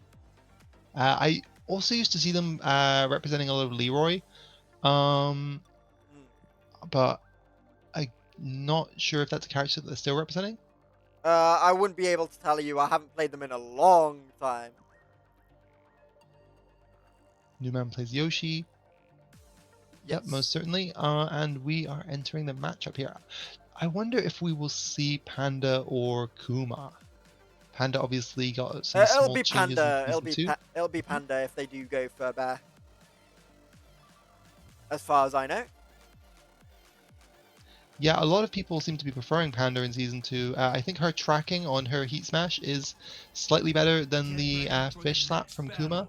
And she Yeah. obviously has that new throw tech. Yeah, and like I said, it was the Panda. Oh, utilizing the new Pac-Man head there. There you go. Mm-hmm. This season exclusive. Oh, nice duck. Oh, a the Oh, flash! and flash to interrupt the charge up there. That might make this matchup quite problematic. Maybe Newman might be able to force Gear to stick to the uncharged versions of all of those chargeable moves. Yeah, and the low unblockable as well. It does catch there. Oh, not quite in Wow. range to get the down forward 2 punish there. Nice. The Xeno drop. I like the use of throw to swap sides. Yeah. Always very good to get that wall advantage for sure. You can see that coming into play here now. And Panda, as a big body character, really doesn't enjoy being against the wall. As well as that, Nukeman is also utilizing the tracking moves. Even though Panda doesn't have great side steps, it just stuffs out the option completely just in case. Right. Wow. Forward 2 from downtown connects, but not quite ready with the combo conversion. Yeah. Okay, Heat Engager. Oh wow! No, The patience! crazy timing plays. You saw Gear just threatening, walking in Noobman's face. Noobman found the counter hit down forward 2. Absolutely. Making a huge comeback here. No! Oh my gosh. I think if Gaia did the sit, I can't remember what the input is. It's like the sit move where he bounces. That would have won the round and connected. Yeah, the booty bounce. The booty bounce, yeah. Nice The power crash. patience for Newman just stayed there. He just stood there menacingly and punished. And What? the patience paying off. Gets the wall. Okay, plus flames at the wall here. Okay, going to Both activate the heat. players sidestepping. Good break. Plus flames off of the There's beach that ball. Heat smash. Okay. Oh wow! Counter hit down forward 2 again. Newman has a fantastic read on Gear's timing. Yeah, great timing from Newman here. Not so noob anymore, I don't think. Certainly. Again, not quite ready with the down forward 2 punish. But 5 seconds left. Just This is dangerous. Yeah. Looking to make something work. Goes for a big swing and gets punished for. I respect the attempt though. And here we go.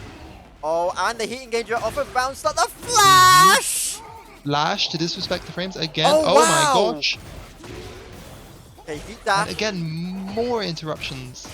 Very scrappy round start here for these first 15 seconds. And it all working out in Newman's favor. Oh, wow. Okay, this could be dangerous now. Nice spin! Huge punish on the heat smash attempt there.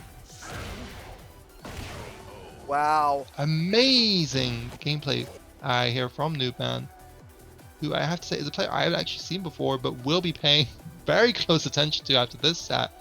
Yes, sure. Looking like a demon. One of the things you were saying earlier was that watching other people's games is useful, but none of these players' games have been on stream yet, so they don't know. Yeah, very true. And you see a switch to Azucena here. Okay, yeah. I've heard Gear talking And- about this, but I haven't actually seen it yet. So this is a new one for me to commentate. Interesting. And I can understand why they might have switched characters here, because it did feel like Noobman just had the upper hand in a lot of those interactions in game 1. Sure. So reset things completely with the Azu switch here, but we're at the wall. Yep. To the wall we go. Other side. Hot dog stand combos. Heat smash. Nice punish. Delay. Yeah. The correct punish, I should say. Oh wow, counter hit Okay. launch. And it continues to be all Noobman in this second game so far. That's half the Oh health my bar. gosh. Needs to be Oh careful. my gosh. Okay, while running 3-2, the stance auto sidestep, but nothing there. Oh my goodness. This is a very dominant display. Backswing blow, small punish. Didn't even need to launch. And the 7 golden letters there to clean that one out. Noob man, wow. But the pickup from Gear could use this to get some potential momentum. swing here.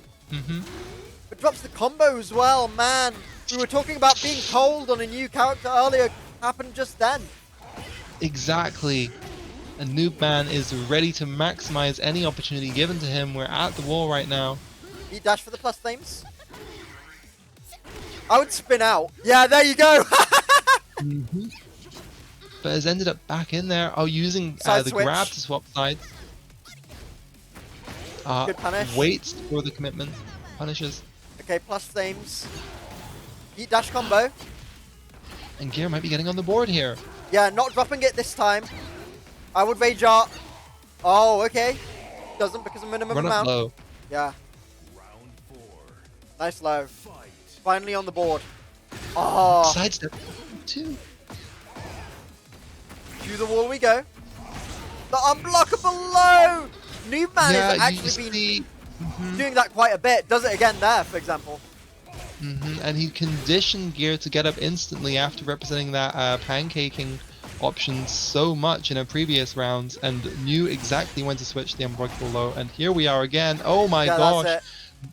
The wall Okazumi working so Oh, the effectively key charge. for Noobman. Oh, the my BM. lord. Oh, the BM. He is feeling himself after that Yeah. performance. But what I loved about that was Noob Man actually switching up the knockdown Oki, because they would do the unblockable low, and then there are other times they would do a mid, so it made it a true 50-50 at the wall there for Gear to deal with, and just guessed wrong 90% of the time. Absolutely. We have Kebab Drinker and Noobman. Noobman readying up. I'm not sure if that is our next set. Kebab Drinker is ready to go. I wonder if they've had the go-ahead from our TOs. Just looking for a sign here.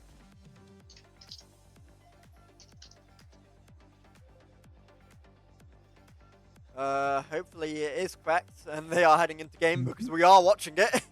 No matter what. Yeah, I at this imagine point. so. Just confirming. Get ready for the next Yeah, confirmation from our TOs. We are going to be going into this Noobman versus Kebab Drink on Midnight Siege. Yeah, there we go. Round 1. Fight. Man, oh man. Oh, the launch to start things off, the Noob Man, and that's going to be to the wall straight away. Big damage combo. And we were talking about momentum earlier. Noobman undoubtedly has a lot of momentum behind them here, and that is continuing into our first round. Yes, I am. There we go. Okay, there we go. Tekken's caught up. Had a bit of speed up there, don't you worry. But, nice defense here. Nice duck on the string. low check coming through.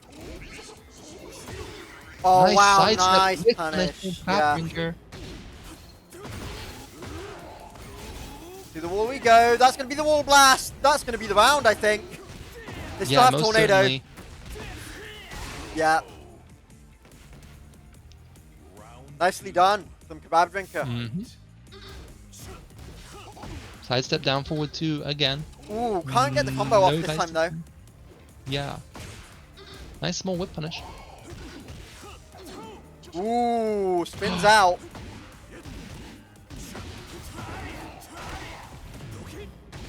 heat smash down. So Yeah, great wall pressure here. From Oh, Kebab wow. keeping him.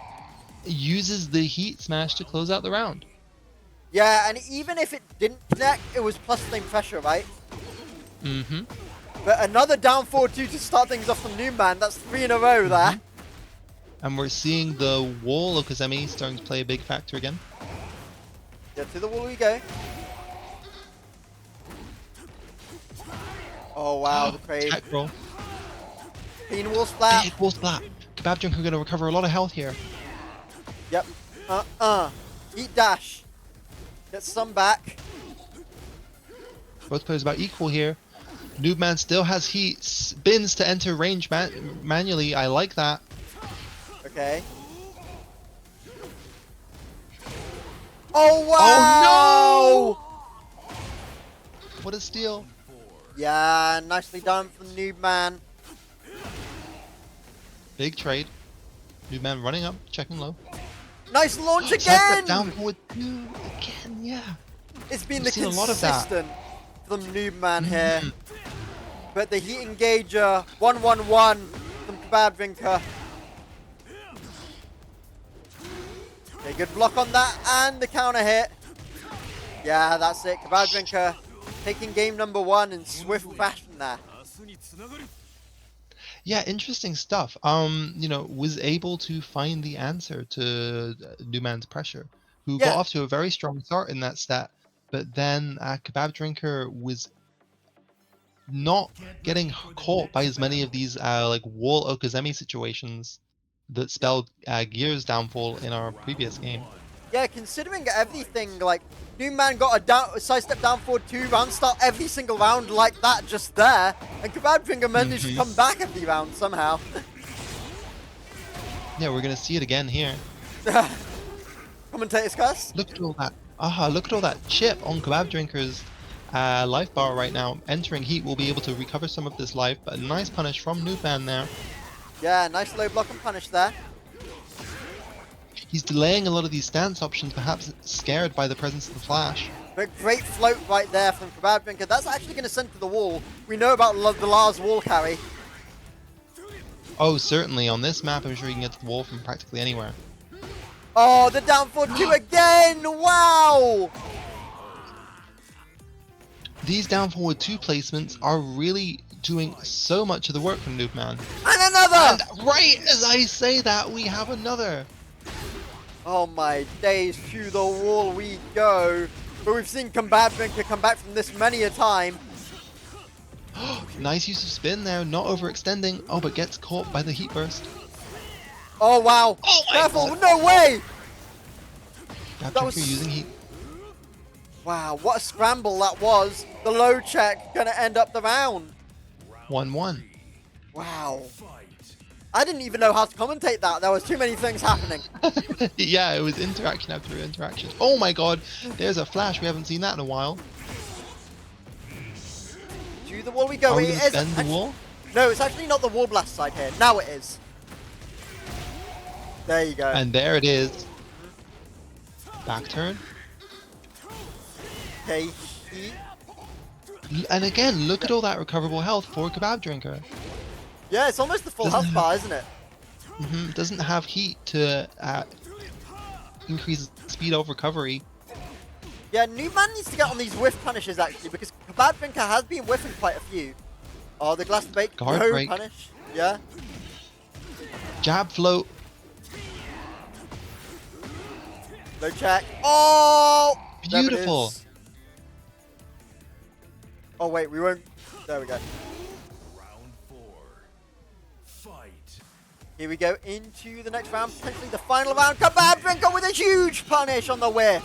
Yeah, nice patience. Kebab Drinker not having to fight from behind in this round. I think Kebab Drinker was just wary about the down forward 2 again. Right? Because we've seen it so many times. Nice block on the extended Majin low kicks there. Yeah.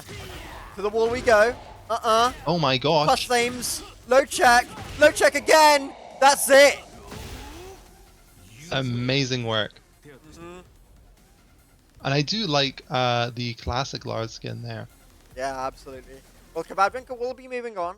And I do want to mention one thing you've said there. before when you were saying about watching other people's games. Mhm. A lot of people, you should do that offline. Is if you know what game is coming up next, just stand behind the set, like Right. get a Little bit of read if you tech. can. It's just a little bit of tech, and sometimes you can get a grip on your opponent's timing even before your own set starts, or the things they like to do. You can get a read early, but Noobman very, very well played this tournament. GG's to them. They're unfortunately out, but massive round of applause to them. What a run. Yeah, I have to say, amazing performance across both their games.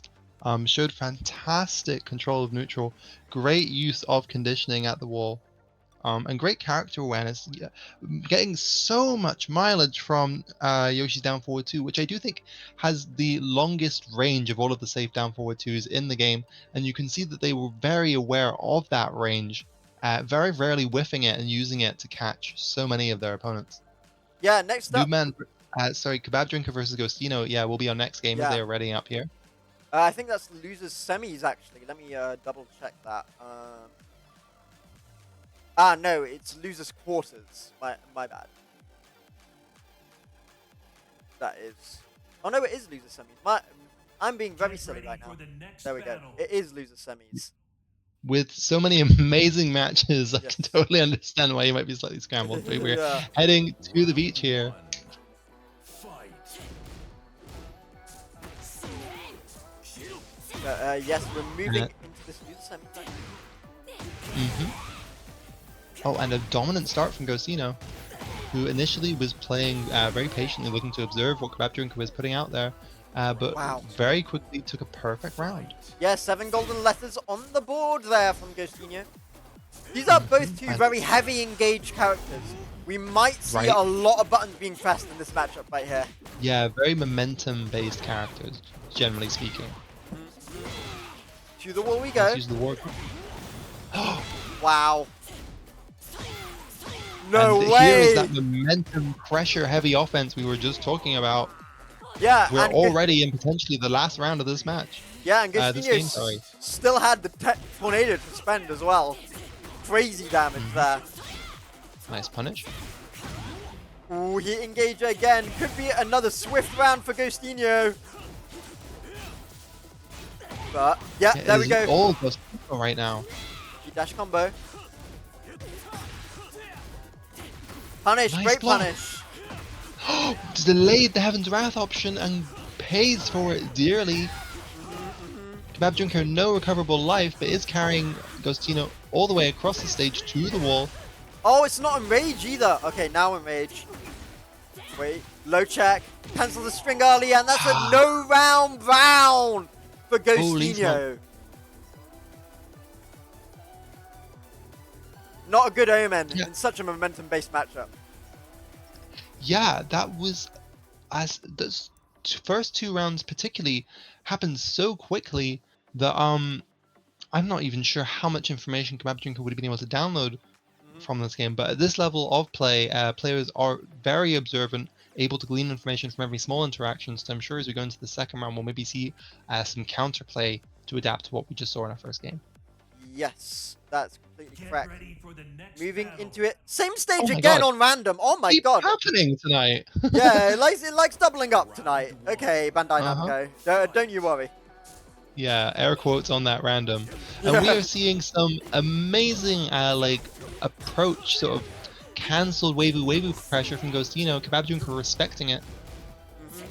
Remember, you can't be scared when Mishimas do that wavy pressure. If you get scared, they know they can do it and just output a 50-50 on you. Right? You gotta challenge it.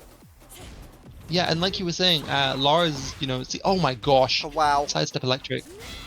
Lars is such a momentum-heavy character that I think Kebab Drinker might benefit from representing some more of their options, right as I say that, taking this round. Yes. And it's good to get one on the board, especially after a no round Certainly. round in game one. Lets you know Yeah. you can do Oh, it, and- but great counter hit low. Here we go, putting more buttons out there, benefiting massively with a counter hit launch. To the wall we go. Whoosh. Low check gets blocked and punished. Good job from Ghostino, evening up the life. Spends the heat Heat dash to dash. get the plus flames. to the wall. And a nice fight out the wall from Ghostinho there. Now switches the positions. yeah. Kebab Drink at the wall, and that's going to be the round. Oh my gosh. Oh It no, he certainly blocks it! is. Oh no! Commentator's curse coming into effect there. Yeah, yeah. Man. That's one of the worst ones I've done. Oh, Sentai Power Crush. Nice sidestep electric again. To the wall we go. Okay, backing off. Nice low block, no punish! Oh my gosh. Can't let that affect you. Just gotta keep playing the match. Yeah, you've got to be launching them. Heat dash coming through for the flash flames. Heat dash again. Low check coming through. Oh man. Tip range from that Wow. Round 4. check there. Casino on potential match point. Yeah. Okay, gonna cover the sidestep. Nice low jab. That just resets the pressure. Love that active defense from Kebab Drinker. But Ghostinho pushing the buttons now. Pushing Kebab Drinker to the wall. Good low block, and there's the Oh my punish gosh, this time. gets the punish this time, certainly. Huge damage. Oh, great Oh my sidestep. Oh gosh. my days. Kebab Drinker delaying wake up, gets up into the string ender there though, and losing at the round as a result. Yeah. Amazing sequence from Ghostino though. Yeah. Very Ghost- overwhelming. Like you say, yeah, Kebab Drinker started to use some of the crouch jabs to try and snuff out some of this pressure from Ghostino. We saw some of that in their game against Stack earlier. But just was overwhelmed there. Yeah, yeah, absolutely. That one is first to 2. Wait, is it not? Are they playing again? Is this our loser side? It's losers finals? semis, I think. Get ready for the next battle. I mean, we can just do TWT rule set and have best of 5. Let's go. Round 1. Loser semis is first to 2. I'm not sure if our players are aware of this. Got a message from the one of our TOs here. I don't think this is actually a scheduled game. No. I mean, they're playing it because, I mean, I don't blame them for playing it because TWT rule set is top 4, to be Yeah. fair. So I do not blame them in the slightest for playing it out, but it just means we get to see some more good-ass Tekken. Right. Crouch jabs again, not quite connecting. I think if Kebab Drinker makes the run back, we give it to him. Can you imagine? Yeah. Gosh. Reverse sweep. Okay. I think you gotta give it to him at that point, no? Nice parry. Yeah, nice 1-1-2 flash push combo to get the punish on that after the parry. Oh my god, maybe one too many mix-ups, hey? Just out of range with the heat burst. Oh, this is gonna be a balcony We bait, breaking yeah. the wall. Yep. Does Lars have a spike ender that would kill here? It's gonna No, be he to can the just carry it wall. to the wall. Of course, he's Lars. Yeah, Round 3. you don't need no spike ender. Right, low check's coming through. Launch. But that goes so far, I don't think you can really convert off of it, right? Yeah, no, need a wall splat. Ah, okay. Counter hit G clef. Low check coming through. Oh, what a sidestep launch from Oh. Ghostinho! Wow, we've I been would seeing rage him all out here night to long. get rid of the grey health, by the way. Doesn't. Sidestep again. Nice low check. But yeah, Yeah. I would rage out there just to get rid of the grey health, just in case, you know. There's so much grey health that you spend on that combo. And obviously, rage out removes all the grey health available. Yeah, exactly. And especially when you are in heat, your ability to recover grey health is enhanced. Can be a big momentum turner for a match. Okay, activates the heat, stops the Ghostinho's fighting out the wall. Good block on the heat dash though. Wow. Huge block in the hex sweep. Yeah, but this is not going to be the wall blast side though. I don't think it's needed anyway. Yeah. Final round. Final round here. Fight. Okay, electric. Cheeks up. Oh, that's going to be hit engager. Big for Gostinho. Plus flames. Good patience. Heat dash. Yeah. Heat dash to get Kebab Drinkers Oh, back against the wow. wall here and benefit greatly. Yeah, breaks the heat burst with the power crash. That's so huge.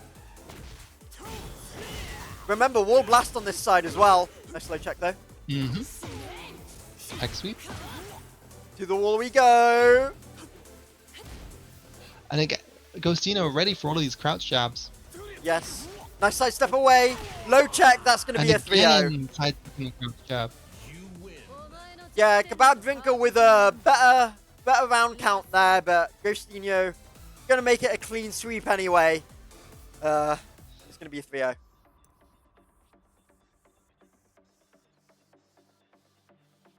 There you go. And that means next up we will have Kebab Drinker versus,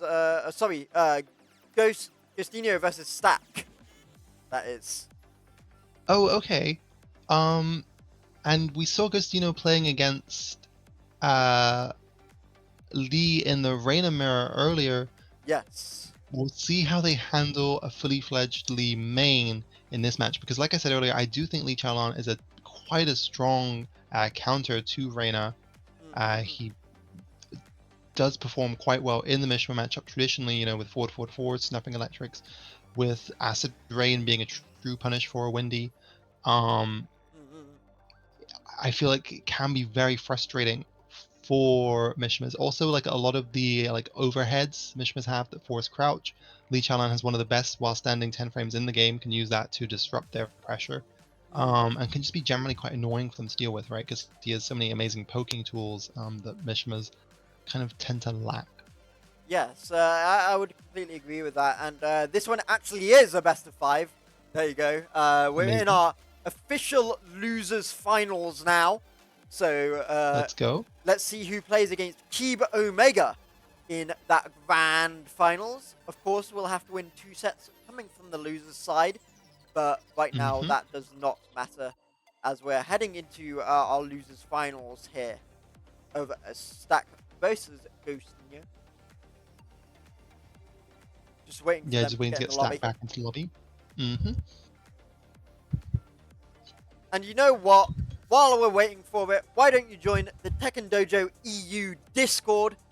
It only takes you a little bit of time.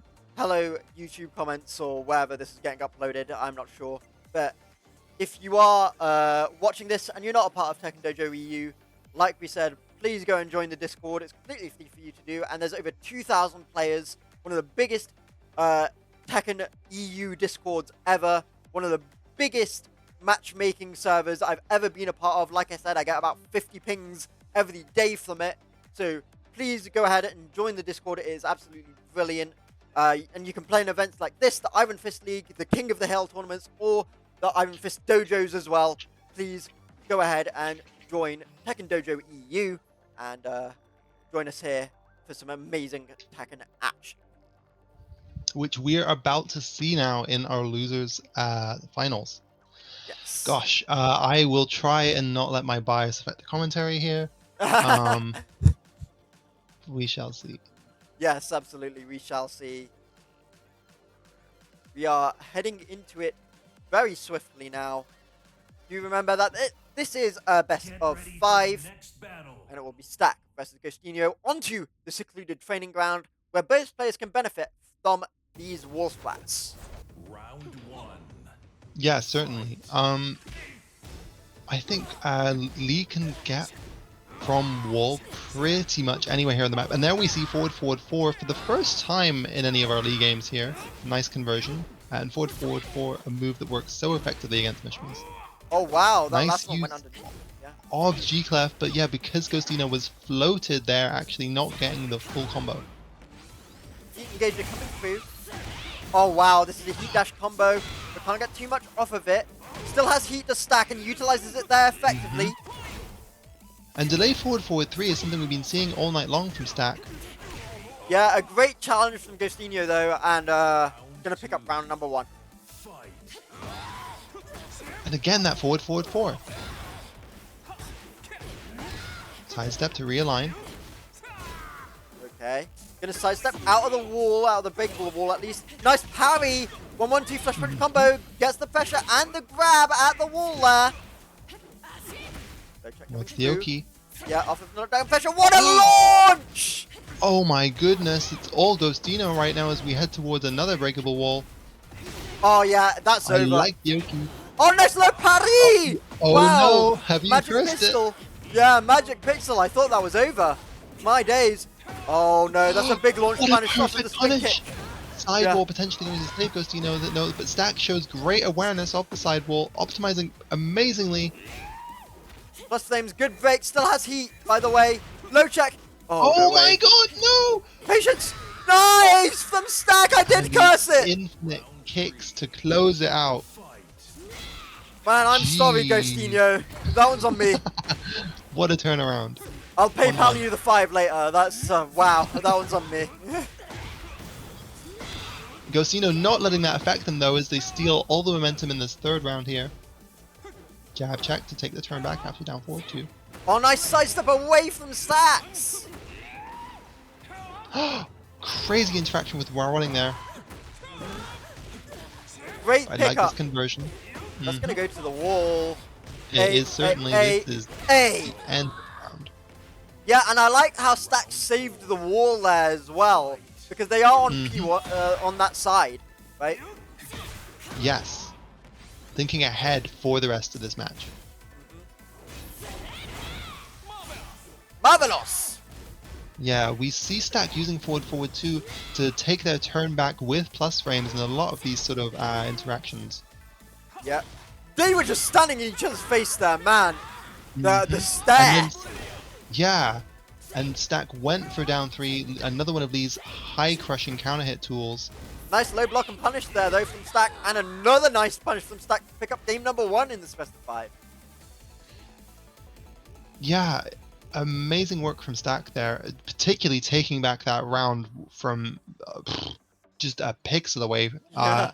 I'm going to be curious to see what changes we see from Ghostino as the set continues. I don't think we'll see a character switch.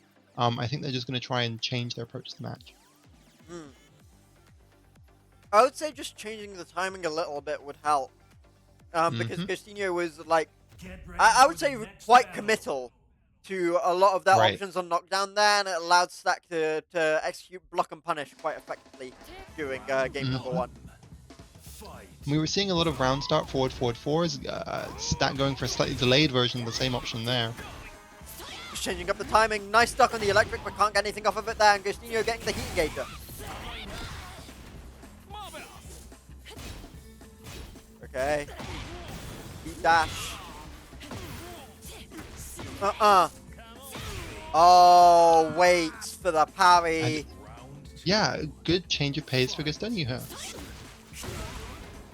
Down 3, crushing the electric. Yeah.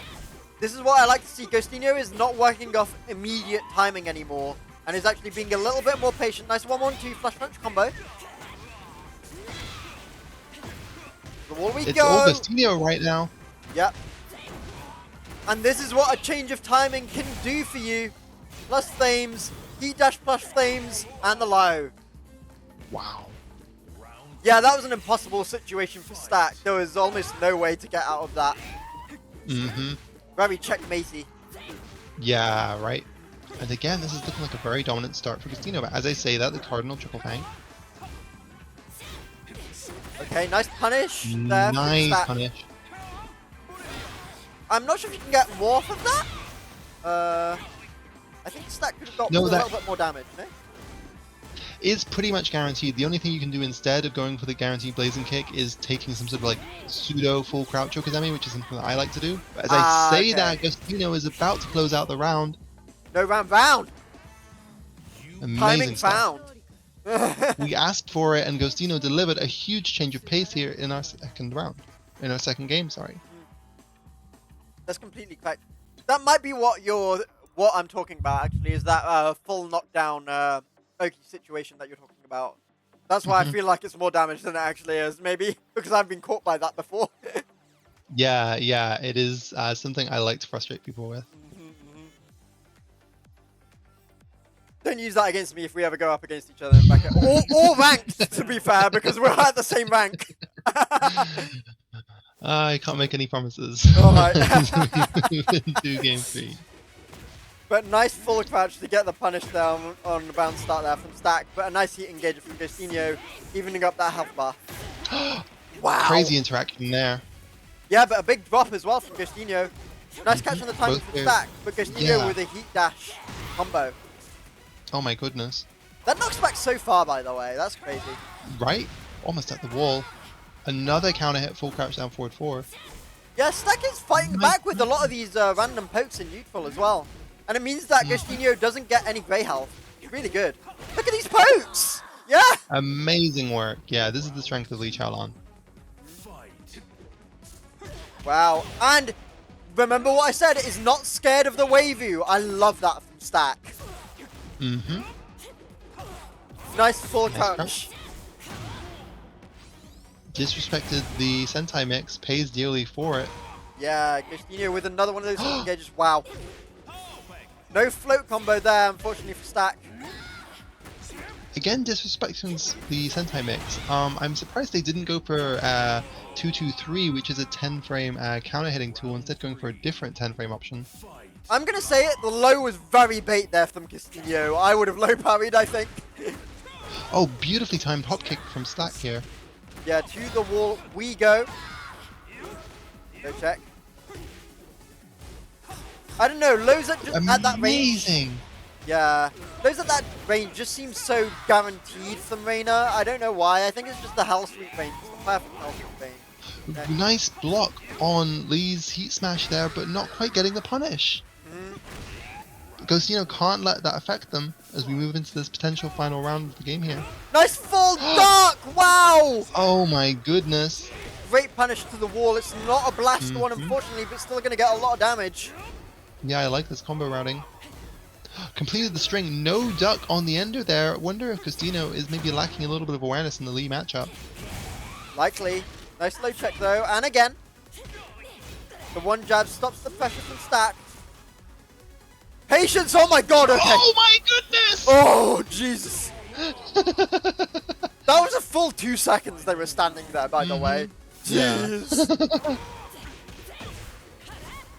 That's just the top player difference, eh? Yeah, just playing around these changes in timing. Stack nice again Stack. making these poke work, but yeah. Nice hatchet kick from Ghostinho. Nice duck. Oh, Mercury Driver, that string is guaranteed on counter hit. Oh, good duck from Ghostinho there. Stops the pressure immediately with that. Plus flames and the grab. Good break from Stack. Very much needed. Heat dash combo. This is the round though, as long as we don't see any crazy drop here. That's going to be to the wall. There you go. Yeah, again. And then again, another big swing of momentum. Looks like we're in for a close set, to be fair, because that was going to 5 rounds and we're 2-1 in games.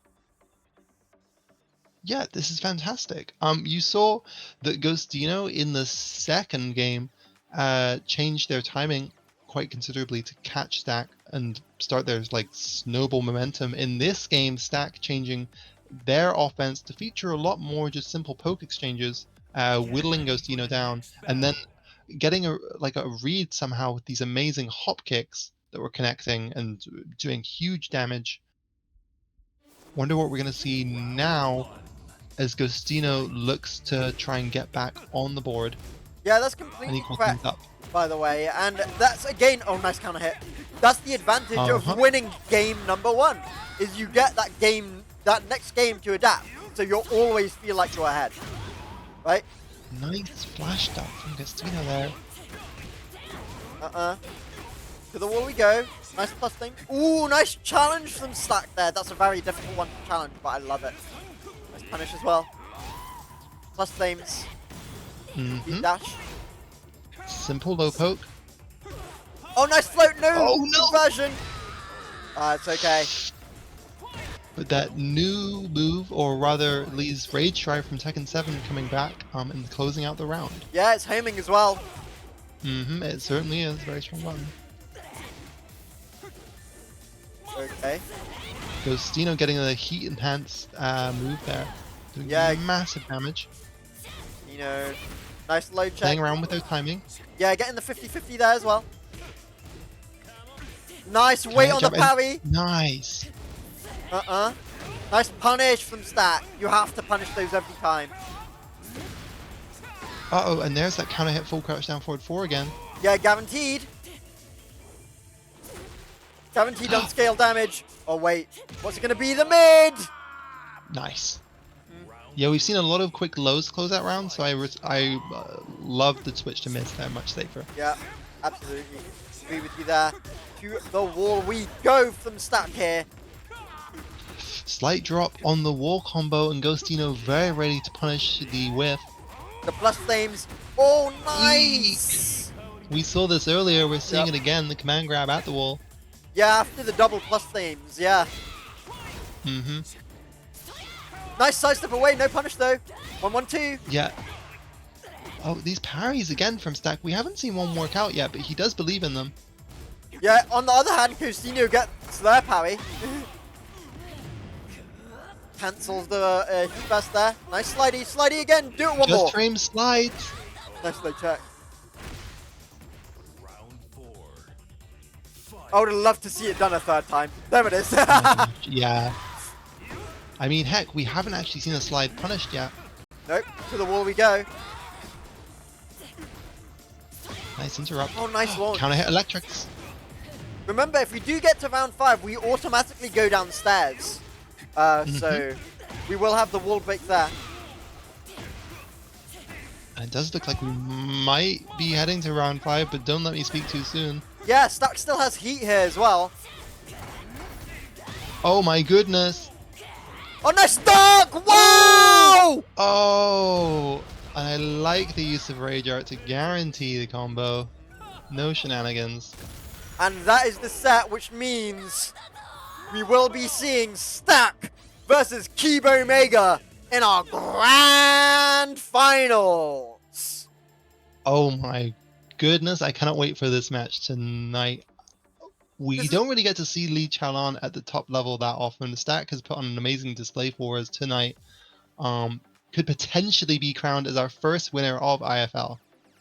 This is exactly what you wanted to see, wasn't it? We did say. It certainly is. And Stack has delivered for me. Yes, for sure. But as predicted, Kibo Mega sitting opposite in winner's side as his opponent will certainly not be a pushover here. Stack has his work cut out for him. Yes, do remember, everybody at home, loser's side. That means Stack needs to win 2 best-of-5 sets in a row. The first one to send Kibo Mega to losers, the second one to knock them out in order to win the tournament. Kibo Mega needs only to win 1 best-of-5 set to take the tournament. And again, straight back to Midnight Siege. Yes. Return of the Green Ranger. Here we go.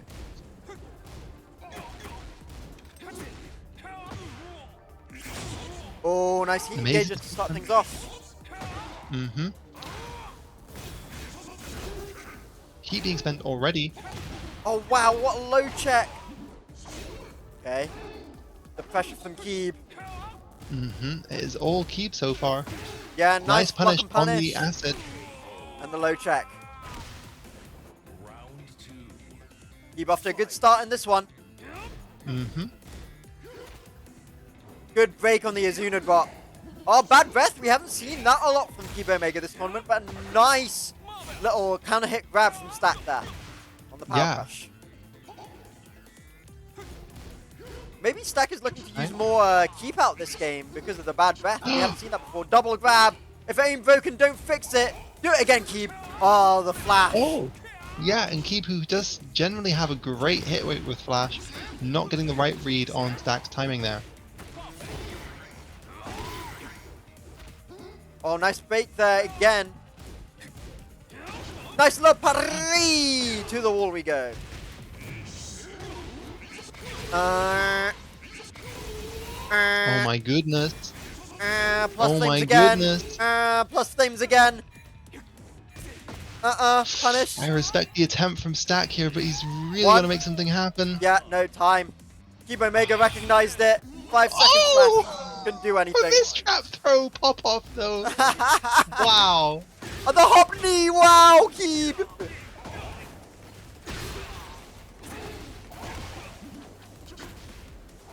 Keep looking very dominant in this third round. Okay. Nice tracking move to stop Stack from getting out the wall there. From sidestepping away. Oh Love my it. goodness. Oh, nice punish. Nice punish. Great launch punish from Stack there. Mm-hmm. And the wall blast. It's going to be dummy damage. Re-splat. And all the grey health healed as well. Ah, too many wall hits in the combo though. Counter Oh, hit down wow. 3 gets up. And in heat is as gonna well. This is going to be dummy. Very close. Yeah, lovely. Oh my goodness. Round 4. Great comeback from Stack there. Really well done. Mm-hmm. Again, sitting in full crouch. Perhaps threatening slide. To the wall we go. Oh no! Uh-oh. No, no, no! Oh no. Oh no. Okay, low check. Yoshi is an OP demon. There we go. Game 1, going to Keep. You win.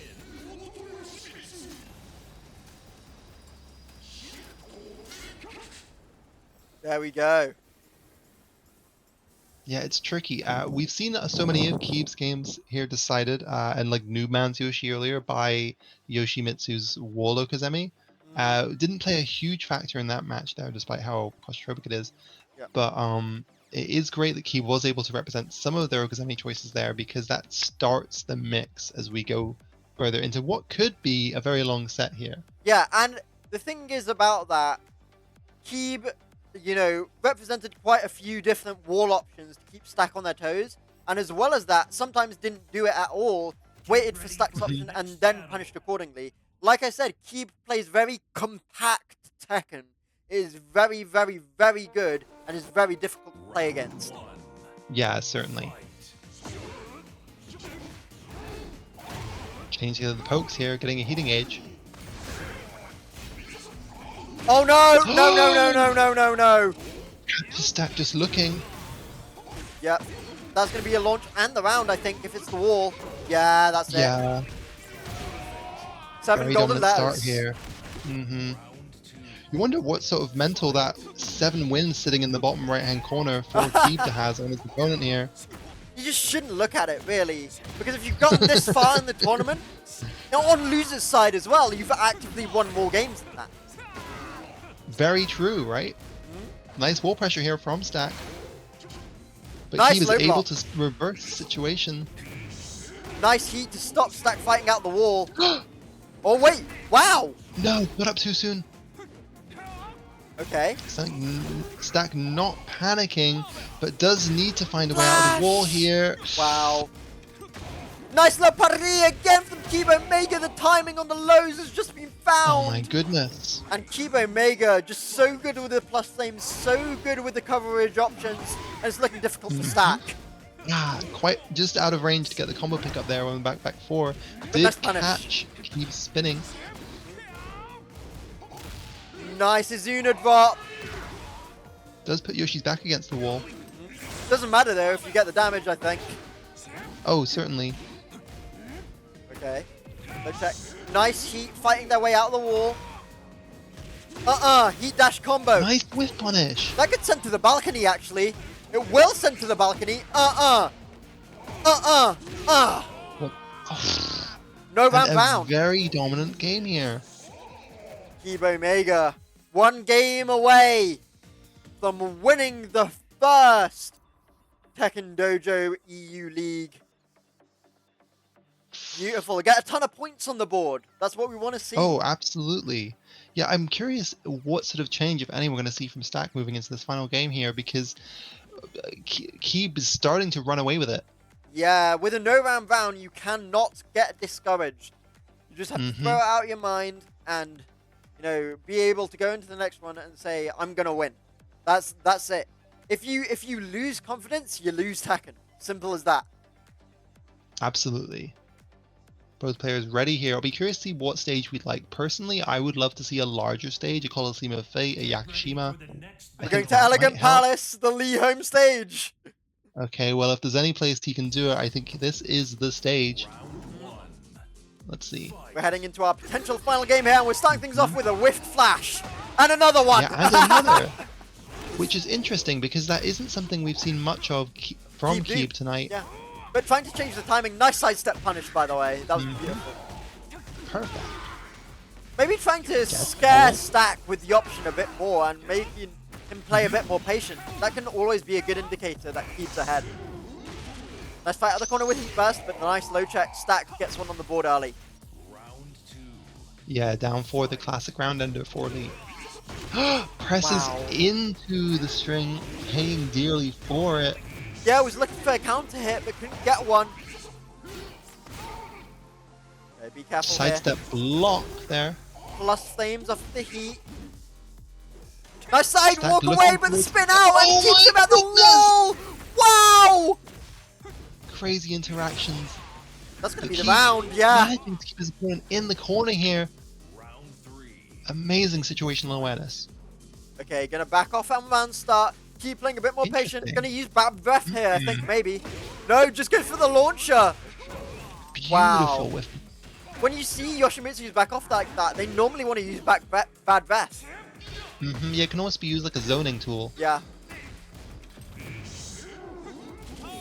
Oh, nice duck! Wow, yeah. wow! And we saw this in Keeb's games earlier. Very comfortable in the Lee Chaolong matchup. Ducked the high ender up Triple Fang there. And was catching in.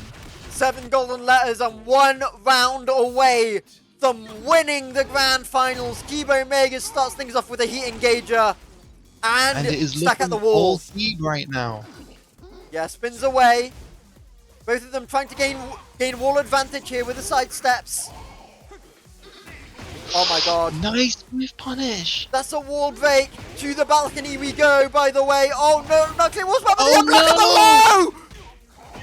This might potentially be it if we get the wall. Just to the wall! No, makes sense! Oh my god!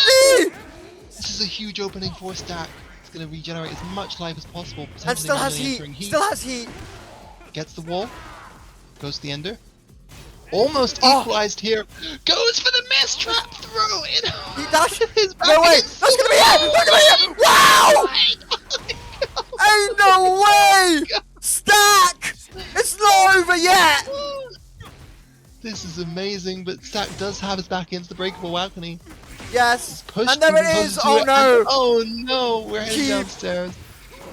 All Keeb right now. Keeb says, let you have some hope.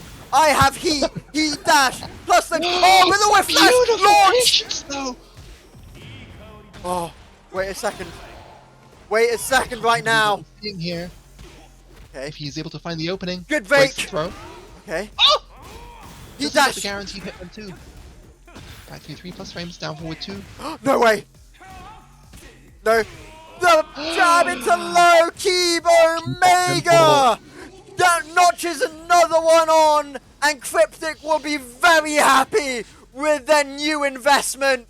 Keeb Omega notches another tournament victory onto their portfolio, and the Tekken League points. Congratulations to Keeb. What a grand finals. Yeah, big round of applause for our first winner here this evening. They were, in my opinion, the odds-on favorite, and they've shown exactly why all night long, with the dominant winner's side victory there in grand finals. Yes, absolutely. I've got to agree with you. And Ted, you have just before we sign off, do you have anything to promote or talk about? From me, I would just encourage our players to stay tuned for week 2. Look to the Discord for updates about the league here. This is a rolling league where you're going to be earning points week to week. So Stack took 2nd place tonight. If he has another phenomenal performance next week, then we're going to see him potentially overtaking Keeb next week. There really is all to play for. Yes.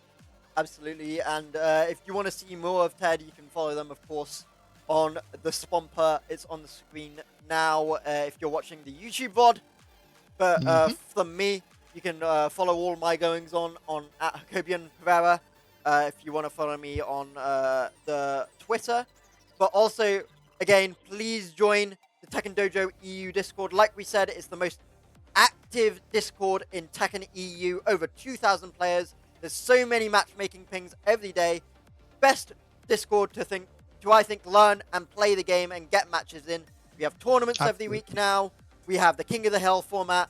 There's so many things to do and learn, and it's amazing. Please come join the Tekken Dojo EU Discord. I will put the link in the description. And thank you so much, of course, to SN and the moderators and TOs over the Tekken Dojo EU Discord for allowing us to commentate the Iron Fist League Week 1. And we will hopefully see you next week, guys. What a tournament. Congratulations to all the players. And thank you for watching our first iteration of the Iron Fist League. See you next week, guys. See you next week.